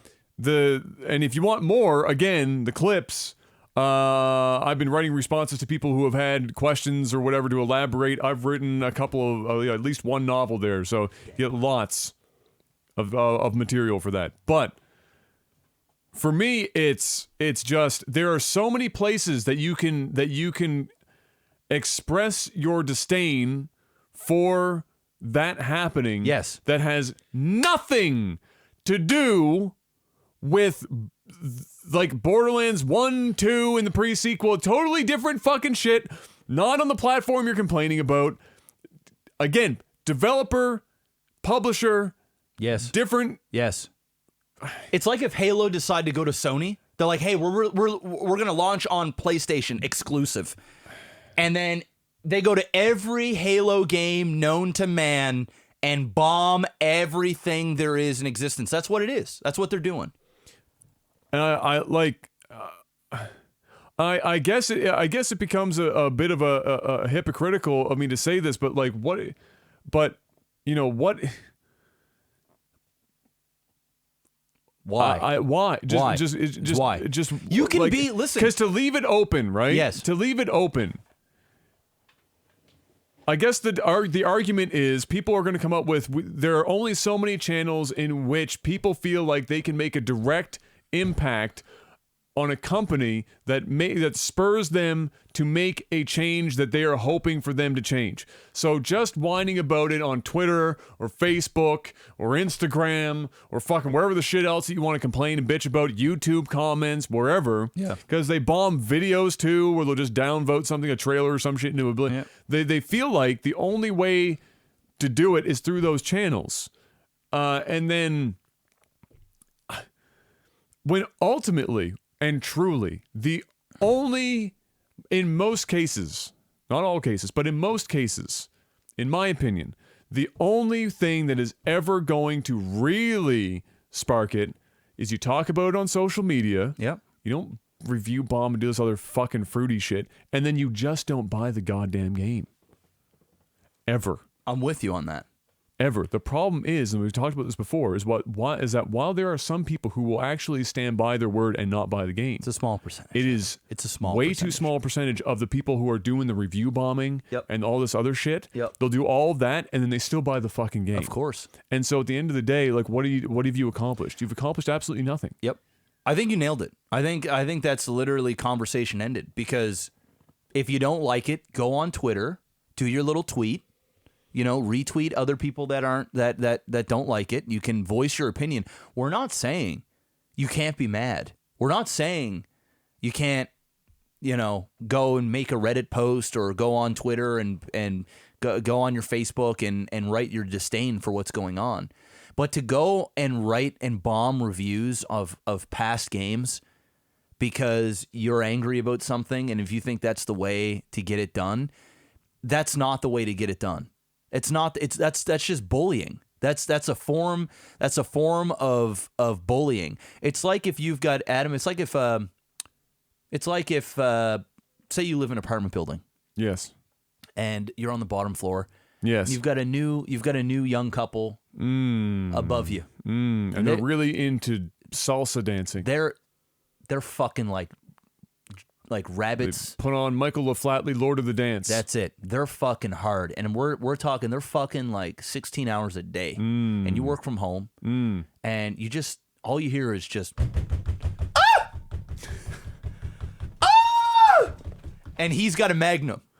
Oh, right? He's at the Magnum, not just a regular Magnum. He's got Magnum extra long. Yes, he's not the plebeian. No, he's not the base Magnum. No. He's the Mandingo, right? He's the extra long. There's some. So it's not that fast. It's more like it's. Yes, because the thrust is long. Yeah. So that's it. Making a lot of noise. Well, what do you do, Adam? What do you do? You put on your plebeian Magnum and you go jerk off. Your tears. You know, there's ways around that you can get around. There's ways that you go about complaining. You can go to your superintendent or your landlord and say, "Hey, is there any way that you could tell these people to shut the fuck up a little bit?" I'd say fuck off, but they're already they're already that. fucking off. So just calm it down a little bit. You know, if that person's not willing to help, well, then perhaps you could go up, knock on the door, and say, "Hey, as I can appreciate young guys fucking here, trying not to listen to this 16 hours a day. So, that might work. Might not, but it might work. What you don't do is you don't go to your closest music store, Long McQuaid, and buy a drum set and say, you know what? I'm going to return the favor. I'm going to return it. Full blown. Yeah. And all you do is fucking play the drums. Poorly. But not only that. Loudly as possible. Not only that, now you're making so much noise that you're bugging the guy next to you. Yep. On both sides. Yep. The poor guy under you. And you're pissing off the dude up there. Yep. So now they're fucking even harder. Yep. Now they're fucking to the beat of your drum. Oh my God. Right? It only just creates more fuckery. Yes. So stop with the drum beating, people. You're not helping anything. You're creating more chaos. Your best John Bonham impersonation is not helping the situation. Let it go. Jeff, I have news coming in from McSeeg real quick as a tidy up to what we were talking about before. All right, what is it? Steam off-topic review bomb system has been in since the 15th of March, apparently, and Borderlands isn't the first game, so what the article I read was wrong, so I apologize. First game to have this system was Devotion, apparently. Devotion? Maybe Borderlands was the first high-profile game. Can you imagine the first one being Artifact? Oh. 98% of reviews gone, taken down. 2 5-star ratings, and that's it. Right. That's right. That's it for game news that I've got. Yeah, that's all for this week. Hit that like button if you guys haven't already. If you're enjoying the podcast every Thursday, 3 p.m. here on YouTube, hit that like button. We're trying to get 700 likes on this. And if you guys didn't know and you can't watch the full podcast for whatever reason, you should be, but if you can't, we now have a clips channel called Technical Alpha Patch Notes. Yes. On the youtube.com/Life's a Glitch TV2 channel. Yes. Link is in the description of every podcast video. So all you need to do right now is click that. From this podcast moving forward. From this moving forward. I ain't going back 100 episodes. No. Fuck all that noise. From this one forward, you can click on that, go subscribe to that channel so you can rewatch clips, share the clips, and even if you've watched it live or the VOD, you can still go over there, hit the view, hit the like button, and leave a comment for the algorithm. Sellout. Full sellout mode. Oh, patreon.com/LikeTV. There you go. Now now you've completed it. You've completed it. Game news this week was just sex talk. Well, it happens. Sometimes it happens. It happens. That's right. Mr. Max was Black. Yeah. Hit me up with the sound of movies and TV. Movies and TV. The Lion King had the trailer come out. It did. And you know what? It was a lot like the original Lion King trailer. It was. In that it was the original Lion King trailer. Yeah, I liked it. I've watched it. The first time I saw it, I've watched it now about 4 times. Yeah. First time I saw it, I was in love. Second, third, fourth time I saw it, you were in like. I was in like. Yeah. I was in heavy like. All right. So like just before love, for just a few more dates, you might get there, or just suck the dick right. And in between any of those things, it'll put you over. That's where I'm at right now. I need to see more. I loved the Hakuna Matata thing at the very end. Yeah, I got a little bit of that. But the thing that's missing for me is the animals look real, which is great. But there's like that Disney magic that, because it's not animated, and maybe it's because they can't do the facial expressions, and it just feels like animals that are acting, but it just doesn't feel the Chronicles of Lion King. Yeah. And also the voices. Yeah. And I love me some James Earl Jones. All right. He's reprising his role. Because he's reprising his role as Mufasa. Yes. But I find a lot of the, and number one, I'm not a big fan of the Scar's voice. Like Neither am I. It doesn't fit him. It doesn't fit. Or the character specifically. Yeah, maybe that'll be different when I start watching the movie and stuff. But from the trailer anyway. From the trailer. But I also find like I'm just listening, and it's not because I'm doing voiceover, but I feel like I'm listening to voice actors voice act characters. Yeah. Opposed to it being the character. Yeah. And this is the first live action sort of adaptation that Disney's done where I felt that way. You know, Right. Jungle Book, I didn't feel that at all. I just felt like that was the show. And others. But this one, there's something about it, the more that I've watched it, where there's a bit of a disconnect. I think it looks gorgeous. I think it's going to be amazing. Yeah. It'll be fun. Maybe I just need to see more. Was it good or not good that they didn't pump Circle of Life in the trailer? Because the trade-off is, I was expecting to hear it, not the whole thing. I think we but will just at the end, getting a little taste. I think we will get that the closer we get. Okay. But I think this was like the first real trailer. Because they also might be just protecting it for when you go see the movie to get the full It might be. effect. But you have to imagine that they're pulling out Circle of Life at least a little bit, right? Before the movie. Yeah. It's got to happen. Yeah. I went and saw 2 nights ago. I went and saw what did I see? Pet Sematary. Oh, how did that turn out? It wasn't bad. Okay. It was a little slow. Yeah. Which is fine. I mean, it's Stephen King. Some of Stephen King stuff is Yeah. slow. I saw the original, which I think was in 1989, but I saw it when I was a little older. I really liked it. It was scary, the original. This one, obviously a little more scary because it's newer times and stuff.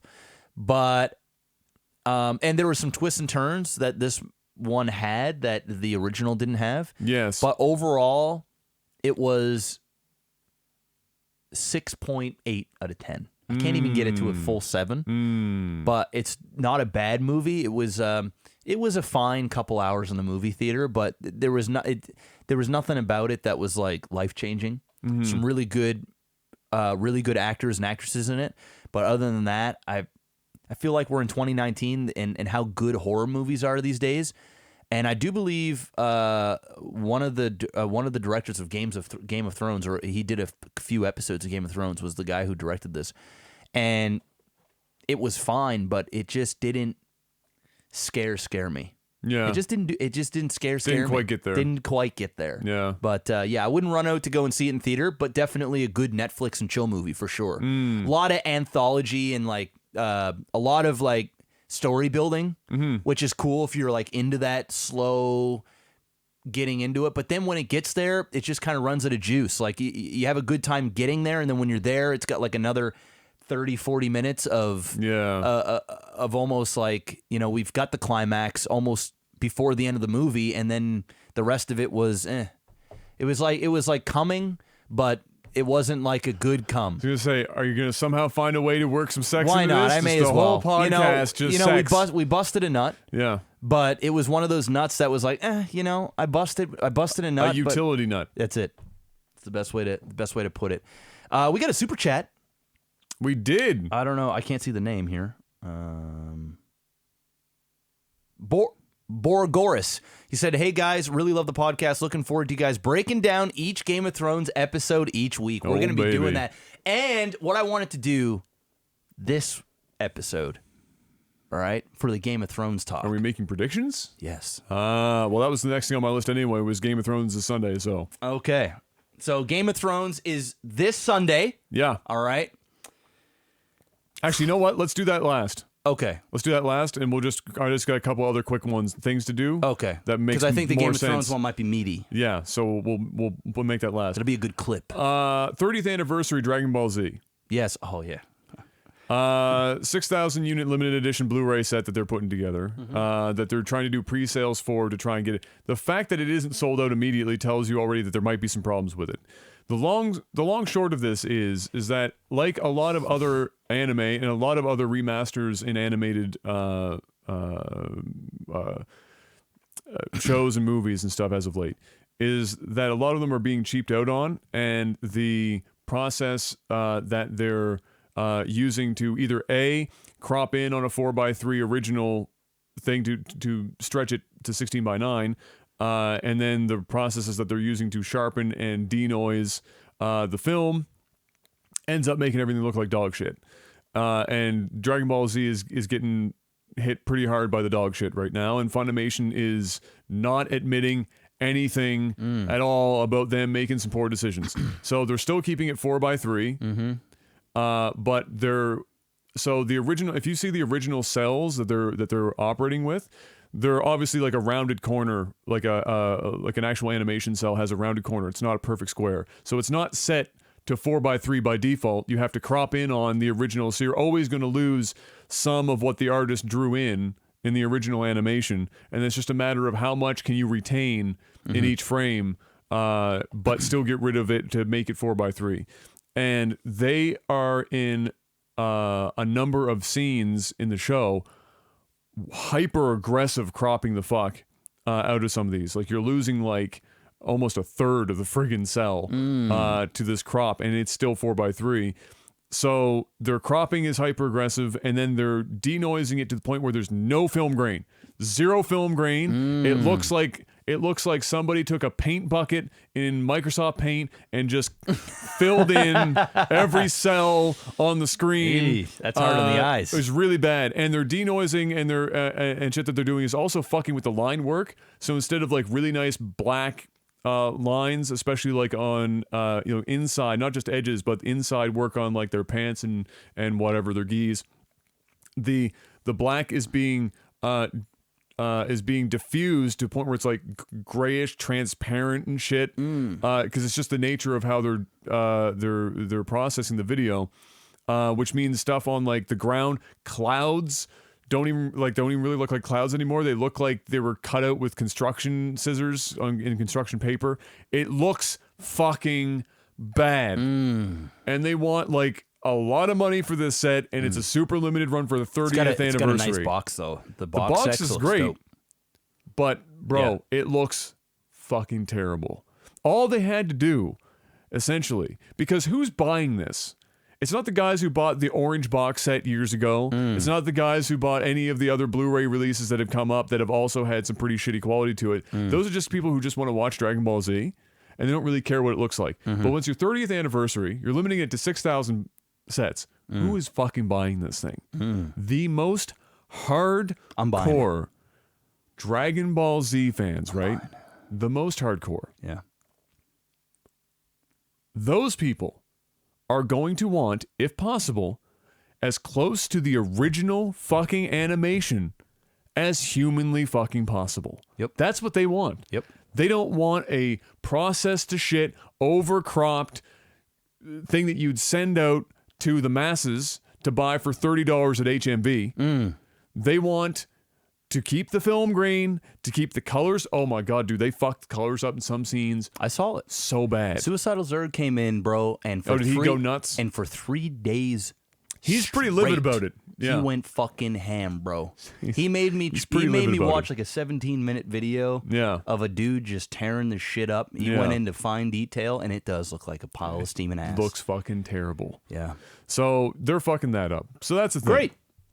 So shout outs to Funimation. I'm sad because Funimation, I mean, on the whole, has done a pretty good job of bringing anime to the West. Yep. So this is a softball, Funimation. Just get your shit together, would you? And then the last thing I have here, the really quick tie up before we get into the Game of Thrones predictions, we got Terminator: Dark Fate. Yeah. Late this year. Popping up. Yep. And we've talked about it when we first heard about this. So Arnold is back. Yep. And Linda is back. Yep. And then they've got a couple other girls that are involved in this, and dudes as well. So they did a snippet at like a junket, I think it was in Vegas. I could be wrong about that, but they definitely showed some footage. And James Cameron producing this, of course. Apparently, this is officially Terminator 3. They're ignoring everything else. And the way they filmed this movie and everything, the director was absolutely. They had a big interview after the footage they showed, and even the way cameras they used, the way they filmed it, everything, dude. Apparently, it looks just like T2, and apparently, it is epic. Is it really? Like, fucking people were going crazy, bro. Well, let's fucking go then. Fucking crazy over this movie. They said this is Terminator. This feels like the old Terminator everybody loved that they wanted always, but injected in 2019 where they can do so much more cool shit. Apparently, the action scene that they showed was fucking nutty. So how involved is Cameron in this? He's very involved. He was on set quite a bit. He's produced it. He's very hands-on. Obviously, he's working on the Avatar movies. Yeah. But you know, he's there. He's putting his name on this. He is, and he's denouncing every other Terminator that came basically after T2. This is where it continues, and apparently, it's fucking fire. Gets me excited. Let's fucking go then. Yeah, and it's coming this year. It's coming. Let's go. I could go for a good Terminator movie. Terminator's been shit on for so long with all this crap they've been doing. That, it'd be nice to see it. And that's it for movies and TV, I think. All right. Moving on, Mr. Black, tech support, please. Game of Thrones, Game of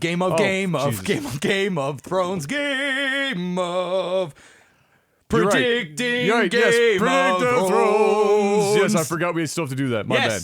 All right, so predictions. Game of Thrones starting this Sunday, season 8. Yes, it's the final. We get 6 episodes. Final countdown, and that's the show. Adam. Yes. Who's dying? Everyone. End of discussion. It's over. Nuked from orbit. Who's dying? Who's surviving? Who's on the throne? Damn, bro. That is a tough call. Okay. I think that there's only going to be... Oh, man.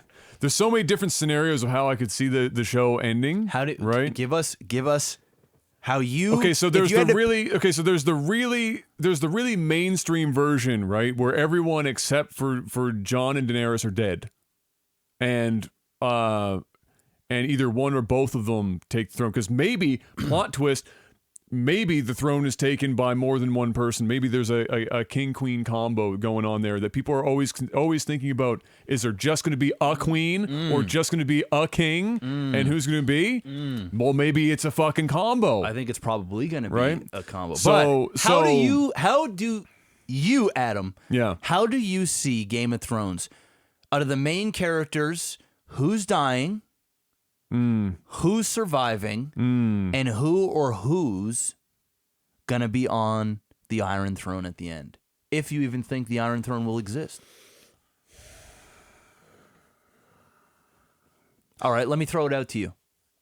Okay, so here's I'm just processing a lot right now. Sometimes you haven't had time to think about this. That's my problem. Is I thought a lot about it, so I have a lot of different options going on, right? And I don't think I have like one. And specifically. You get so that this video is not forever. I'm not. Yeah, you get to pick. One path.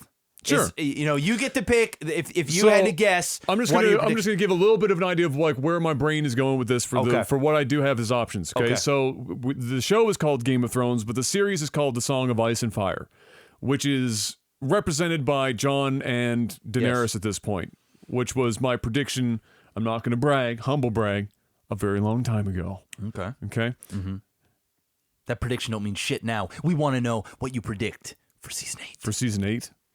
Okay. Because we got it on camera now. I think it's too mainstream that both Jon and Daenerys live. Me too. Okay. So, of the two, in terms of who survives, I would go with Jon over Daenerys for who ends up living, if I had to choose one of those. Now, as for who's on the throne, Jon is also the mainstream choice that you would go for, but it's so obvious that you'd almost think that there's not a chance in hell that that's the case. The dark horse is Tyrion. The dark horse is Tyrion is on the fucking throne. So is that what you think? You going with Tyrion? No. I think that the more Who's on the throne, Adam? Arya is another possibility. Who's on the throne, Adam? Is it Arya? Is it Tyrion? Who is it? Make a guess. What's the saying that they have for the Starks again? Isn't it? There's a saying where it's like there's always a Stark in Winterfell or some shit like that. Like there's always been a Stark in Winterfell. Mm-hmm. So how I'm processing this is name of the book series and little snippets of like maybe some seeds planted for who ends up being in there. So if it's gonna be a Stark, then it might not even be Jon because he's not technically even a Stark. I'm gonna blow your mind when it's my time. So Adam, who's on the fucking throne? I don't know. Pick a name. You're beating around the bush. Who is it? My heart tells me Tyrion. Okay. My heart tells me Tyrion. Okay. Because it's so dumb that it would work, and it just kind of makes some weird backwards sense. But I know it's not going to be Tyrion. I'm between Tyrion. I'll say this: I'm between Tyrion and Arya. I don't think it's Jon. I don't think it's Daenerys. I think it's between Arya. Okay. And all right. And just to keep Tyrion. you hyper focused. Yes. Who dies? Literally everyone, but at best, I think we might have like a rando character that's not necessarily a super main character that survives. That's like just too fucking stubborn to die. There's a couple of characters in the show that could be labeled as that. So you think Jon Snow dies? I think Jon's dead as fuck. Okay. You think Daenerys dies? But I don't know. Yeah, because Jon's already been brought back from death once. Yep. I don't think he survives round 2. And I think Daenerys dies because she has to. What about the Ice King? I think he dies. Who kills him? I think that. Well, there's the other. Here's the one last theory. Okay, because I won't go any longer than this because you're cutting me. You're gonna want to cut me because I got lots of theories. Here's my other theory. Okay. Okay. This is my possibly. This is the wet dream theory. Okay. Okay. Give me it. Okay. Jon Snow gets the throne, but he's not Jon Snow anymore. He's the new White Walker? He's like the new Ice King. He's the new Ice King, and Okay. he takes the throne. Oh. Okay. I like that. That's my wet dream theory because Okay. I think that is some fucking Jon kills him, but in the process just ends up almost like there always has to be one, right? And he takes it. That's another. I'm liking this one. That's another wet dream theory. I'm liking the wet dream theory, Adam. But that's all I've got. As far as who dies, I'm quite certain Sansa. that the majority. Oh, she dead as fuck. And if she's not, then that is the most frustrating show ever. Fucking books. That bitch has survived on stupidity forever, and has, even when she's making good decisions, barely gets there to make the decision. Barely. She has been saved by somebody else every time. Sansa has rarely, even when she's doing it politically, pulled herself up out of a ditch. If she gets the throne, that's some fucking wild shit. Because they're turning her into kind of like, not to be literal with, but the Ice Queen, right? Like she made the Littlefinger get fucked kind of deal, right? They're building her in this last moment, and this the challenge is that we're squeezing a lot of book narrative into one season. So who knows what the character progression that we witnessed Sansa get at the end of last season?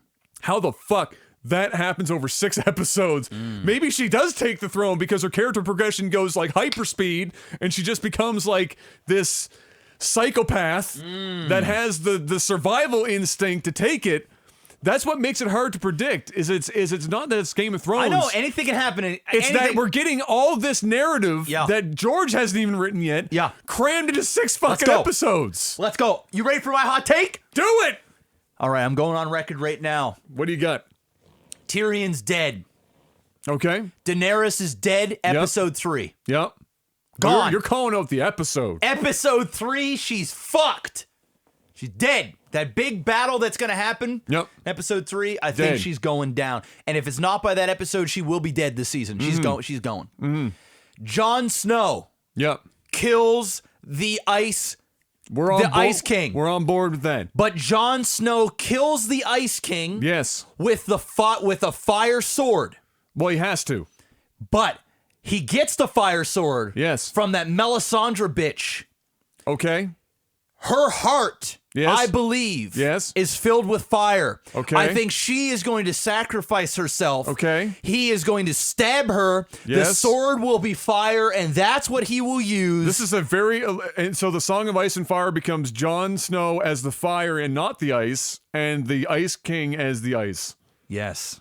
I think Jon Snow okay. is going to get the weapon because there's so much...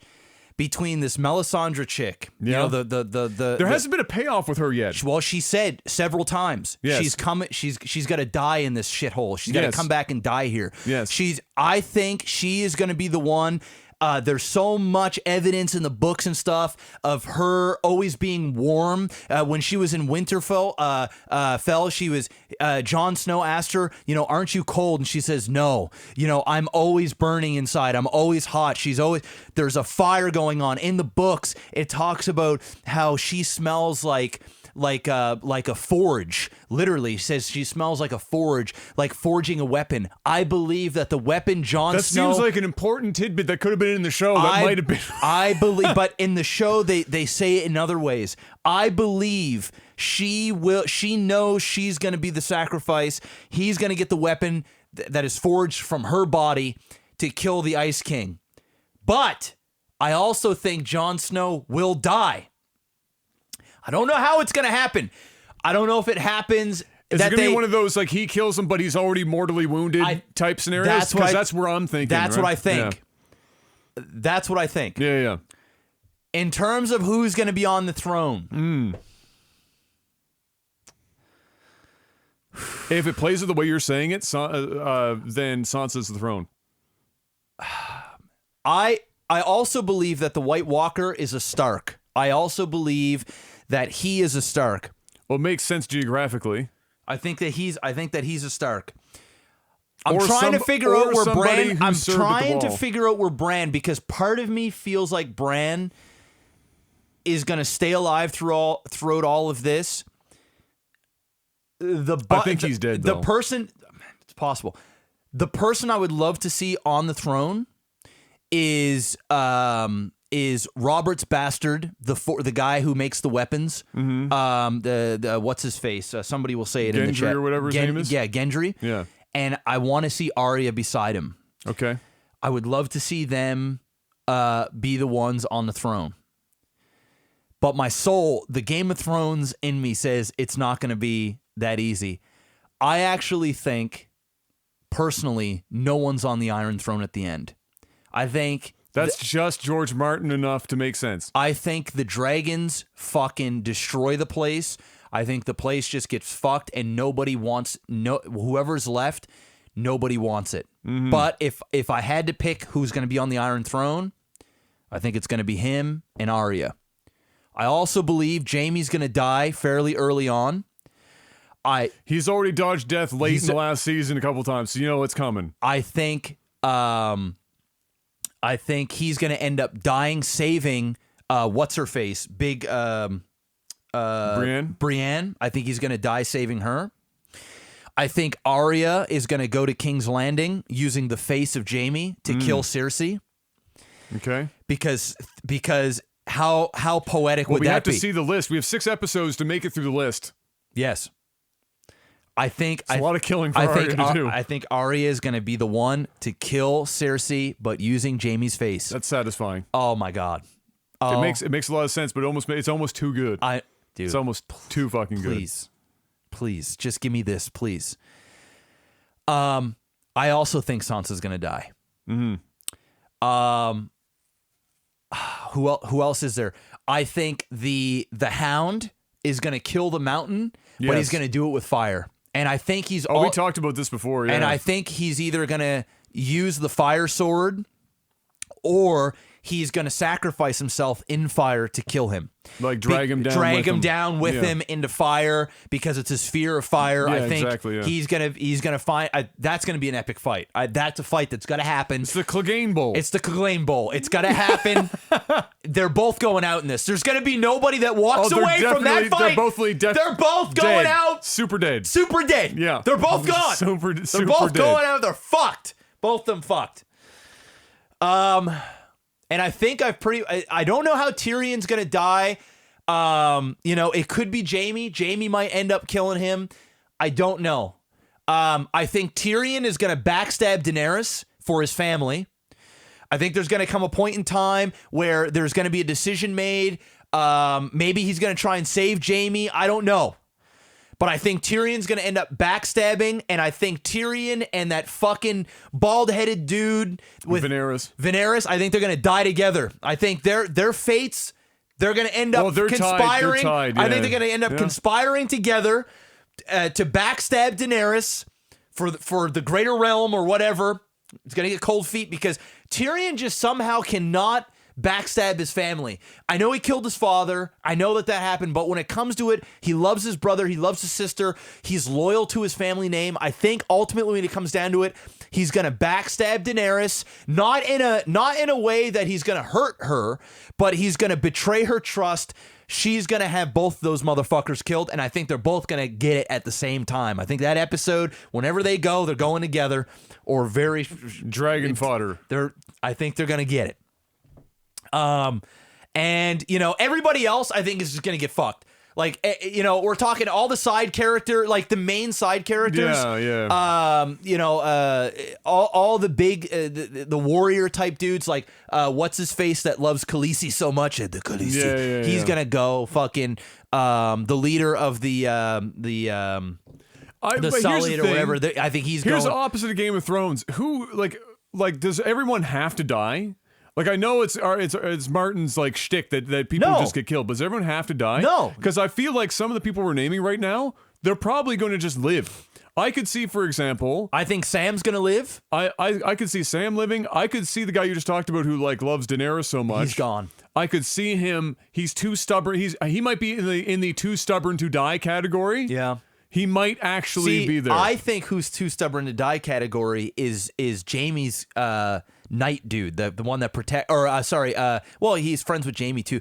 Tyrion's protector guy, the one that Tyrion pays off all the time. He's also too stubborn to die. He's gonna stay alive, yeah. And he's gonna do some fucking shit in this against the people we like, and he's gonna ultimately end up surviving. I can guarantee it. And he's gonna get his way. He's gonna get his fucking cockroach. He survives. Yeah, he's gonna get his little castle and his fucking. He's gonna fuck off into the sunset somewhere. I'm so bad with names. Man. What's his face? Fuck boy with got his dick cut off. Reek. For fuck's sake. Greyjoy. Fucking Theon. He's gonna get fucked. I think he's. Well, he's not gonna get fucked because he can't. He's gonna get killed. Yes. He's gonna get killed, and I think he's gonna do it trying to get redemption for all the wrong he's done for his family. Does he take a fall for Jon? I don't know if he takes a fall for Jon. Who does he take a fall for, though? Because ultimately, who is his family? His family, he's... Yeah, his sister, right? You got his sister. And then you've got, whatchamacallit, the fuck boy with the ships and stuff that's helping out Cersei, who's against him. His uncle or whatever. Yeah. Who came in last season out of nowhere. Yeah. I think he's going to end up marrying Cersei. I think Cersei's going to... For a very short period of time. I think Cersei's going to lose her child. There's so much stuff that I think that's going to happen that I'm just... Right now, I'm rewatching Game of Thrones, and I'm only on season 3, I think episode 8 or 9, which I think season 4 is my least favorite. I think the one where they do all the church stuff... I didn't like that season all that much. That was a bit of a... It was almost like a filler season to some degree. Like there's a lot of expedition I didn't care about. Season 4 was the one with the Shane. Yeah, it was the Cersei. It was the Cersei season. Yeah. It was the character building of Cersei, where she went from just being a bitch to now we're giving her even more reasons to be a bitch. Yeah, Eon Greyjoy. That's it. Theon Greyjoy. No, there's Eon. like Oh, that. Aaron. That's the uncle dude. Yeah, the uncle. Sorry, the I'm really bad. I'm just bad with names. Period. Well, to be fair, he did just randomly get injected Yeah. in that last season. That is true. And showed up on screen a couple of times and demanded he be married to fucking Cersei. That's So, right. That's right. You know. But yeah, I we'll see what happens. Those are my very rundown predictions. But the whole sword thing, with That is an Melisandre, oddly specific. that's what's gonna kill. That's what's gonna kill the motherfucker. And Jon Snow will be the one to wield the weapon, and he will be the one to give the final blow. I think so. We know that the weapons that kill the White Walkers have to be dragon glass, right? Yes, but I don't think the main guy. I don't think the big baddie. I don't think that's the weapon that's gonna take him down. But, well, I mean, maybe. I think the fire sword is gonna take him down. But it could be. Well, it could be a mixture of both. But Valyrian steel is a mixture of steel and dragon glass, isn't it? Or is it a different thing entirely?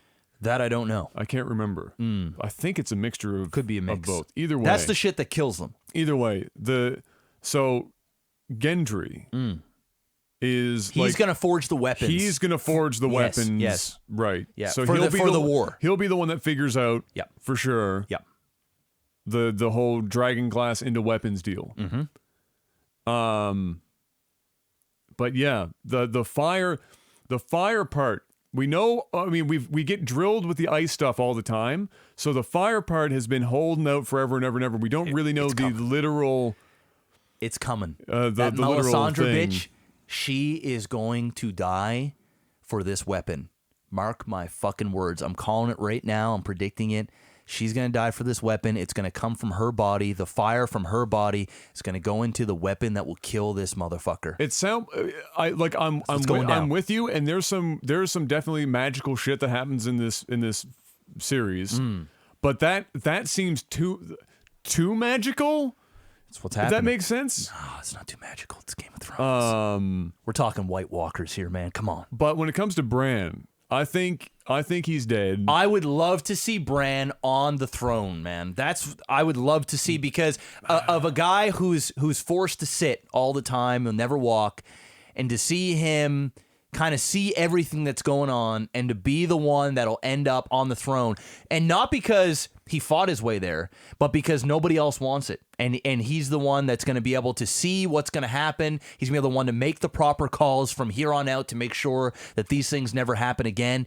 I would love to see Bran, the guy who started it all, episode 1, the push out the window, to be the dude at the end to sit on the Iron Throne. Who kills the Ice Wyvern? Well, there's 2 regular dragons left, and it will be the Dragon Bowl right after the Clegane Bowl. Oh, dragons versus dragons. Yeah, I mean, you have to imagine that that's part of it, right? Yeah. Because no random ass character is going to single-handedly take down the fucking Wyvern. This is not going to happen. No. Million years. No. Unless Gendry makes some sort of like big dragon glass weapon. That they can shoot ballista or that whatever. they can shoot up, because what they had in one of those final episodes where they had the big battle where they were shooting at it. You only got one shot with that though. That was it. That's the show. But you never know. Maybe he can make one that is similar, but with the glass. But yeah, my thing with Bran is I think he's going to make the prediction or see the prediction that allows this to all play out the way that it does. But that's going to happen, and upon doing that, he's going to go. He's going to go. It's too much in his mind. He just fucking croaks out. Yeah. He just fucking has a Bran seizure. Yeah, something going to happen GG. there. Well, there it is. There's the predictions. Let us know what you guys think. Who's going to be on the throne? Who's dying? Who's surviving? That's all right. that. I can't wait, man. That's right. And episode 1 is I think there might be like I don't even know if there'll be a death, like a meaningful death in episode 1. Somebody's dying in episode 1.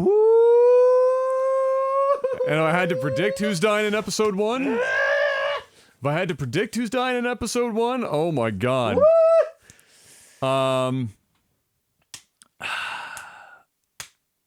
I just don't know if I see a death in episode 1. I think they come in episode 2, and I think half the fucking cast goes in episode 3. Man, I think somebody dies in episode 1. They have 6 episodes, bro. I think somebody dies in episode 1. And it might be Jamie. Oh! I'm gonna say Jamie is gone in 1. No, not episode 1. Don't take my Jamie. Don't take my Jamie. All right, tech support. Let's get into it. Hit me up with that Tech sound. support. Let's see. Josh asks, now that Pokemon Go has trainer battles, would you fucks with it? No. No, neither would I.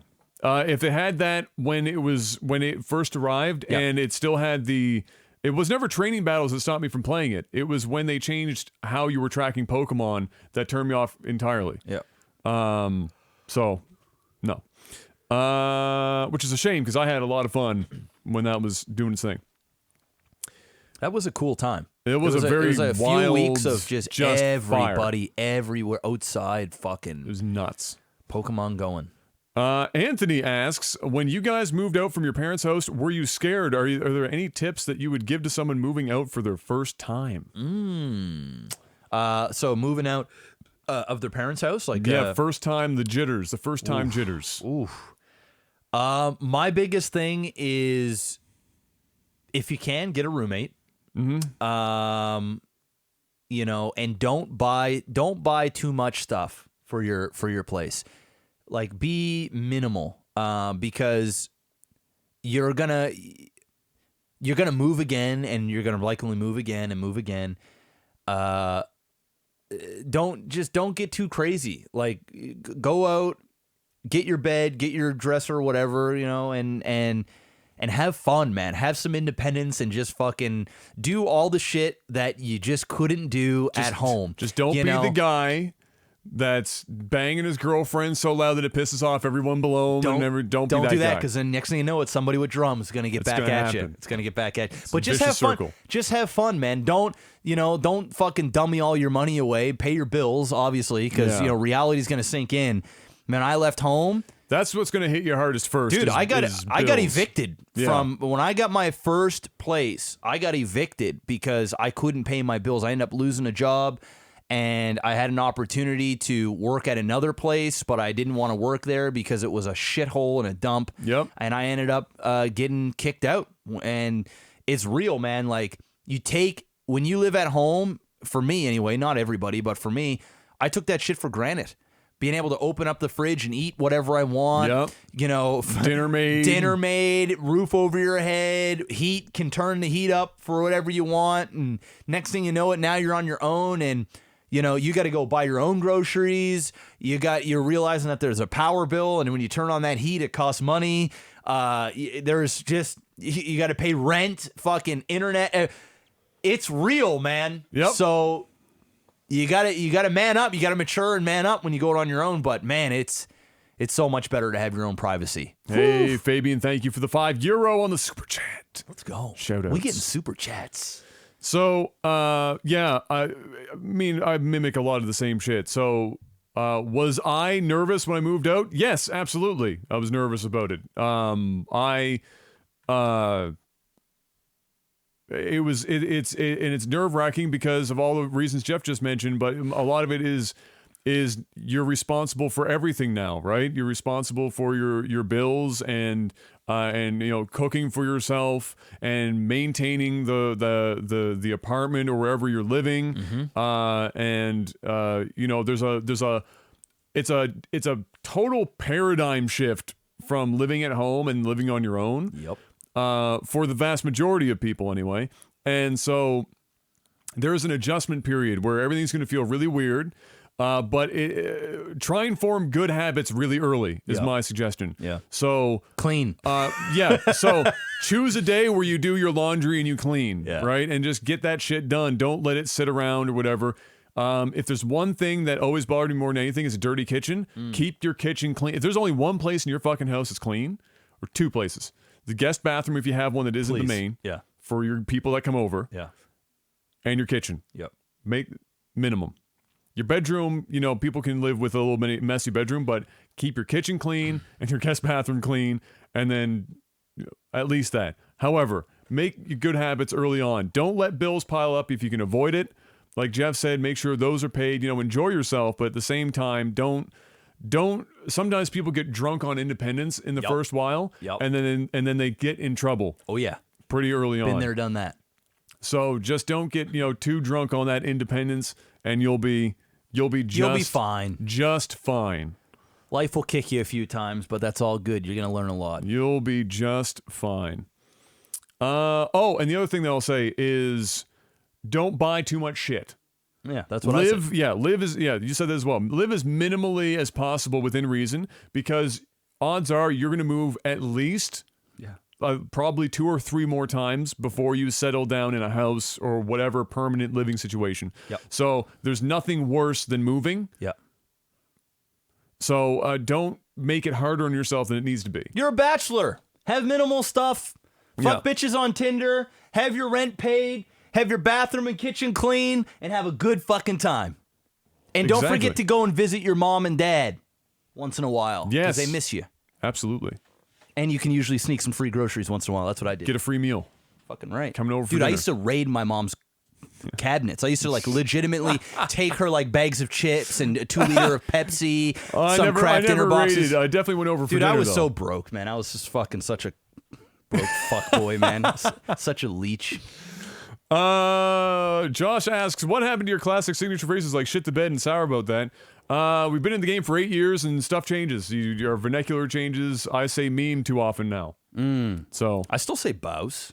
Yeah, you still definitely riding that train. But I say stop the madness now quite a bit. Yeah, just different phrases. Just different phrases. It's all over You know, time. I had that too. Like some people come to my stream and they're like, "Why don't you do this? Why don't you do that?" And it just gets to the point like, you know what? I'm not 23 anymore. Fucking 32. I'm just old and jaded and tired. And you know, the old Maximus will come out once in a while when it's warranted, but I can't. I just don't have the ability to fake it like I used to be able to. No. You know, like to turn it on and turn it off, you know? Not the same. No, it's not the same. I can still do it, and I still do it. But it's not the same. Just not the same, man. I just can't. It's like if I started going around and saying sour boat life all the time, it'd be so forced. It just wouldn't feel right. It wouldn't feel, because it's just not been It's in. just not in it. It's just not in not our lives every day. Yeah. Let's see. Take your pick. Okay, there's 2 here.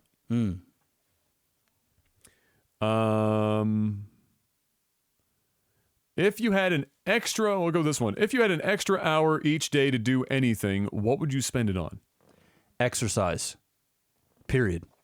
Yeah. That's number one, without a doubt. And it's so fucked up, bro. Like I started doing some DDP yoga, which lasted 4 days. And then now I haven't done it now in 5 days. Yep. And takes 3 weeks to build a habit, bro. Exactly. And it's tough for me because, and you know what? I'm not even gonna make an excuse. I don't give a fuck. I got a newborn baby upstairs. I got streams. I got voiceovers. I'm running properties. I'm fucking just running myself. But here's the reality of it. If I really want to work out, I have to wake up an hour and a half earlier than what I normally wake up. And if that means like Kai screaming his head off at 7 o'clock in the morning, well, instead of going back to bed at 7:30 or 8, well, maybe it's time for me to get up for the day and get fucking started. It doesn't for me when it comes to exercise, unless I'm like really like in it, like you said, creating a habit. Yeah. It's hard for me to stay focused on that. I can stay focused on work. I'll get the hours in. Like, that's not a problem. But when it comes to, like, taking care of my health, like, even if it's just running on a treadmill or whatever, we got a little gym room upstairs. Like, it's nothing for me to go and work out. I could wake up at 9 a.m. and be like, well, I got to get this done first. Yeah. I could wake up at noon and be like, oh, shit, I really need to get this done first. Like, there's always something that gets in the way. So if there was a magical hour and a half a day that I could have, it would be without a doubt exercise of some sort. I don't need to get jacked or anything. Just fucking exercise. Be healthier. Move. Yes. I'm gonna say yes to everything you just did. Yeah. I have the same response. If I could do it, because same reasons, I always find something that I'm like, I need to get this done. Yep. It needs to be out of the way. Doesn't matter what hour of the day it is. Yep. And then that's the show. Yeah. And I never end up finding, the time, or the time that I would be able to do it would be like at the end of my work day, And who which wants is to like work 1 o'clock in the morning. Who wants to do And that after, 8-hour grind or whatever? I just if I do it, I wake up and then I don't sleep until even later than I already do, and then I'm fucked. Yeah. So, Huh. that would be it. I'm still working towards it. My goal is, and I've been ordering some stuff and whatnot to try and give myself a reason to do it. So I ordered new shoes and whatnot, and they're runners for dailies anyway. But I'll have 2 pairs and one to actually run in, is I want to basically run from. I want to get up in the morning, and eat something and do, let's say, just my emails or whatever stuff in the morning to give my food some time to do its thing, and then I want to basically run, from my place to my parents' place where all of my equipment is. Ooh, that's dope. That's a long ass run. Yep. And it's mostly uphill. Yeah. But I want to work up to being able to do that. So my cardio is in to get there, lift some weights, do some yoga, whatever I want to do for the day. Damn. And then walk or run back is what I want to build up to. Bro. Which will be close to what I was doing in 2009. Dude, you'd be fucking shredded. I would be. Dude. I'm going to be dead for the first 3 months. I've got a challenge. Okay. And I think this might be good for both of us. Okay. All right. Get yourself. I got one of those Fitbit Versus, right? Okay. Keeps track of all your steps and you can add your friends on it. So like I have Kayla on mine. If you go and get a Fitbit, you can program. I know it sounds lame, but you can program your stuff. I can link you to my profile, and it's a battle. So every week, every Thursday, we could do an update for the podcast to see who got in more exercise in the week. It would be like a friendly competition and it would keep us, we could shit on each other a little bit if we were slacking, or if we knew we had to get it, we had to like bust our ass the last couple days before Thursday or whatever. Dude, think about it. Just think about it. I'll think about it. Think about it. I think it's a cool idea, because if we're just gonna run, right? If it's because that's what primarily it is. Like you can work out and burn calories, but we won't do that. We could do like distance moved, or like it could be walking, running, whatever, and we could see who puts in the most the bigger cardio grind for the week. I'd have to use a treadmill or something, because if I was using the metric of running my parents' place where it's mostly uphill, my ass is not going to be running nearly as long as if I was running on a treadmill. Well, they do all kinds of different things. So they do like calories burned. They do how long you've been running, your heart rate. So it all goes by like personal. It all goes by personal heart like rate, fucking 185. 4 steps in. Got like 7 steps in. Heart rate machine gun. Hey. That's it. That's it. The sober October for the kids. Sober October. Oh my god. So anyway, you think about it. Yeah, I'll think about it. But that's my plan, because I used to run. It's a little more actually than I used to do. So I used to run 2 miles and then 2 miles on the treadmill, and then I'd lift weights for an hour and a half, and then I'd run another 2 miles. Damn. That was what I was doing in 2009. That's why I was Mount fucking Olympus. Damn. So this would be a little longer. I could do what I normally do for like just cardio. I do 3 to 4 miles. Yeah. That's it. I think in the beginning, what I'll end up doing is running, because it's almost 4 miles, the run. Yeah. And it's mostly you uphill. You could do half and then half So back, what I might right? do is run there and then skip my parents to drive me you back. home. That's actually not a bad idea. Because running 8 miles and working, no, you're just going to run 8 miles. There's no lifting. No. There's no lifting weight. You're just going to shred what little fat you have on your body. Running a marathon daily at that point. Your legs are going to start looking like tree trunks, and that's pretty much it. Your calves are going to be fucking the size of your head. Yeah. And that'll be the show. Yeah. So let's stick with maybe just running there. Yes. Getting a drive back. And getting a drive back. Yeah. Take the bus. Good life choice. Literally anything other than run back. Yes. It's probably a better idea. Let's see. Vulcus asks, what does BioWare need to do to get back into gamers' good graces? Make a good game. Start. I mean, that's what else? What else? Pretty much it. That's literally it. What else can you do? There's not really, because it's most of BioWare stuff has not necessarily entirely been on BioWare. There have definitely been some weird internal decisions. Again, usually the higher up you go, the worse the decisions we're getting. So, because no artist or narrator or narrative, let's say, or writer is going to want to reboot every 9 months and redo the whole fucking thing. That's coming from above them, right? So they need to get out of the mindset that BioWare is just going to be able to pull off some shit in 9 months, the BioWare magic, and make it a good game. That shit doesn't happen anymore. No. Those days are done. Finished. So I agree. It's pretty much make a good game. And what do I think that what is a good game for BioWare? I think they need to go back to character, narrative driven, role playing game. With just solid mechanics of whatever genre you're going to slot yourself into. Dragon Age ain't it, bro. No.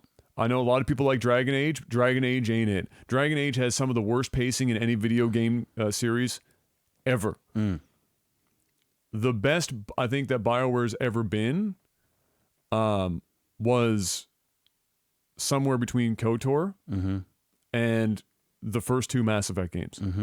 Was BioWare peak. Because the pacing was better. The characters were often better on average. And they just they did a good job of weaving the game with the story shit. Especially Mass Effect, for as janky as it could have been. If they polished up that side of things, and Andromeda was good in that regard, in that it was considered the best combat in the series, but there's a point in which too much time is spent on the combat and not enough time on the characters. And just get back to the story. roots. Make a good game. So get back there. Yeah, make a good game. And make a good game, and then you're probably going to have to make one more after that. And Follow then, it up. And then they will look at BioWare again and go, okay, we can have, we can get excited about a BioWare release again. Because right now, nobody's excited about a BioWare release. No. It's like Bethesda. Nobody's excited about a Bethesda release right now. Nope. Very few people.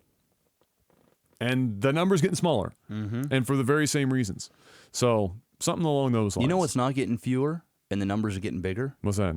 Our Patreon supporters. 343 Patreons. We were at like 301 or 302 not too long ago. Yeah. We're at 343. Let's go. Shout outs to everybody that's hopping on board at patreon.com/LiveTV. Keeping the dream alive. Hit that like button.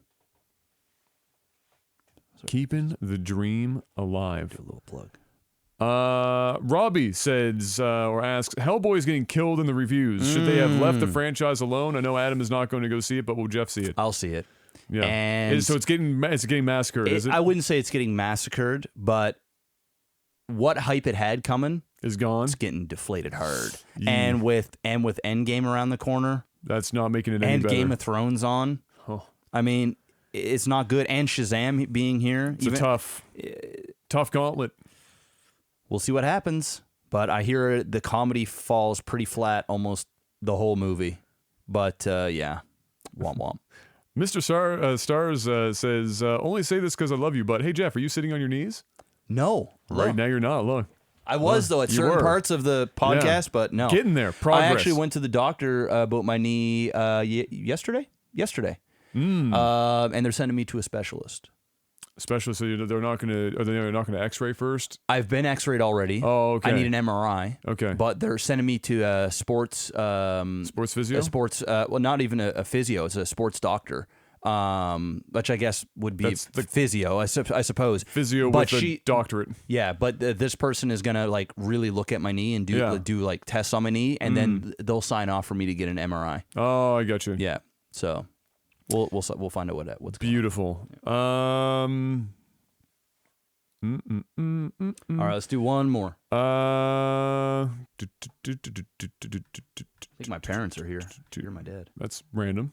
My mom comes over every weekend. Oh, that's true. Yggdrasil asks, will you guys be increasing the number of uploads you do a week, or is that not possible given your real life schedules? No, we're definitely not. Say this one more time. Will you guys be increasing the number of uploads you do a week, or is this not possible given your life schedules? Yeah, no, not happen. And it's a mixture of schedules and just the reality of YouTube, right? So right now, as it stands, we're already releasing between 4 and 6 videos a week. Yes. That's plenty. On average. Yeah. If you go north of that, your videos start fighting amongst each other for exposure on the channel, and it becomes cross-purpose. Yeah.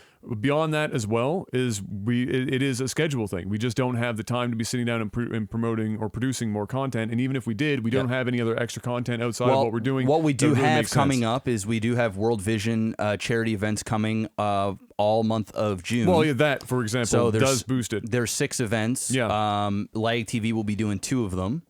and I'll be doing one with Base Trade. So there'll be more StarCraft content coming up, but we won't be piling on to what we've already have. It'll be just built up content that we can continuously release.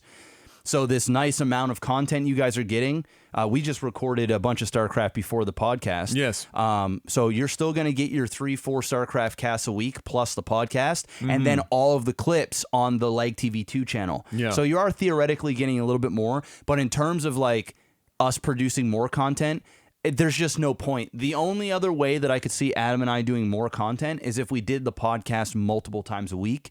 But in order for us to do that, the podcast would have to be significantly bigger. So that would have to be like, years down the road if, the Patreon supported something like that, or there was a demand for it. The only other thing that I can think of is that if the Patreon hits the target that we have, I think it's 3,500. Yes, we'll do retro that we do retro versus as a regular thing. Yep. So you'd get 1 or 2 extra videos in a week if the Patreon's at 3,500. Yes. Where it's Jeff and I doing the sit down with random, games, good or bad. We off literally of the close our eyes. We come and we go. We go like this. That game.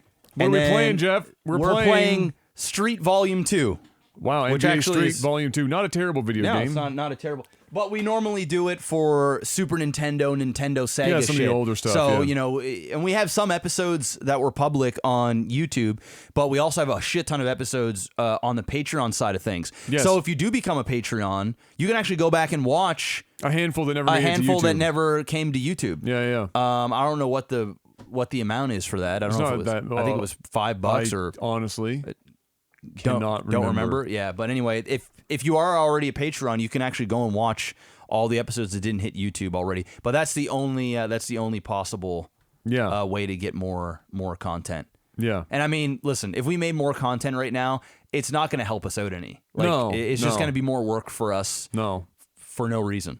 Just fight that algorithm, bro. Fighting against, Put the gloves just on. fighting the man. Give her the business. Dude, if this, honest to God, if growing on YouTube and growing organically and stuff was just a matter of grinding out more stuff, Adam and I would do it. Yeah. Like we would be on this podcast 5 days a week if that's what we needed to do. If that was a guaranteed growth factor. But the thing is that's just not it. We're not Joe Rogan. No. We're not running the podcast game. No. So the reality is it's just a slow, steady race.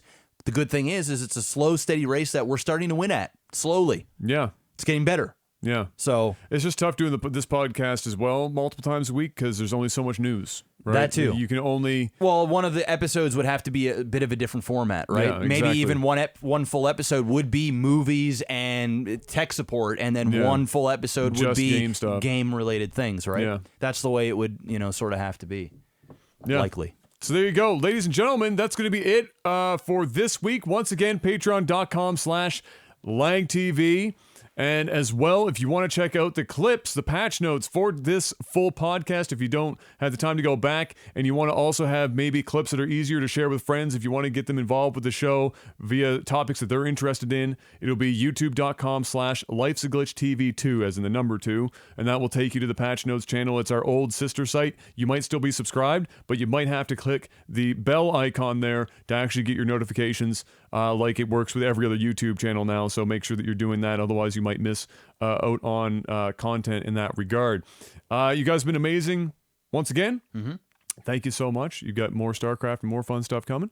And until we see you guys next week, same time, same bat channel. Peace.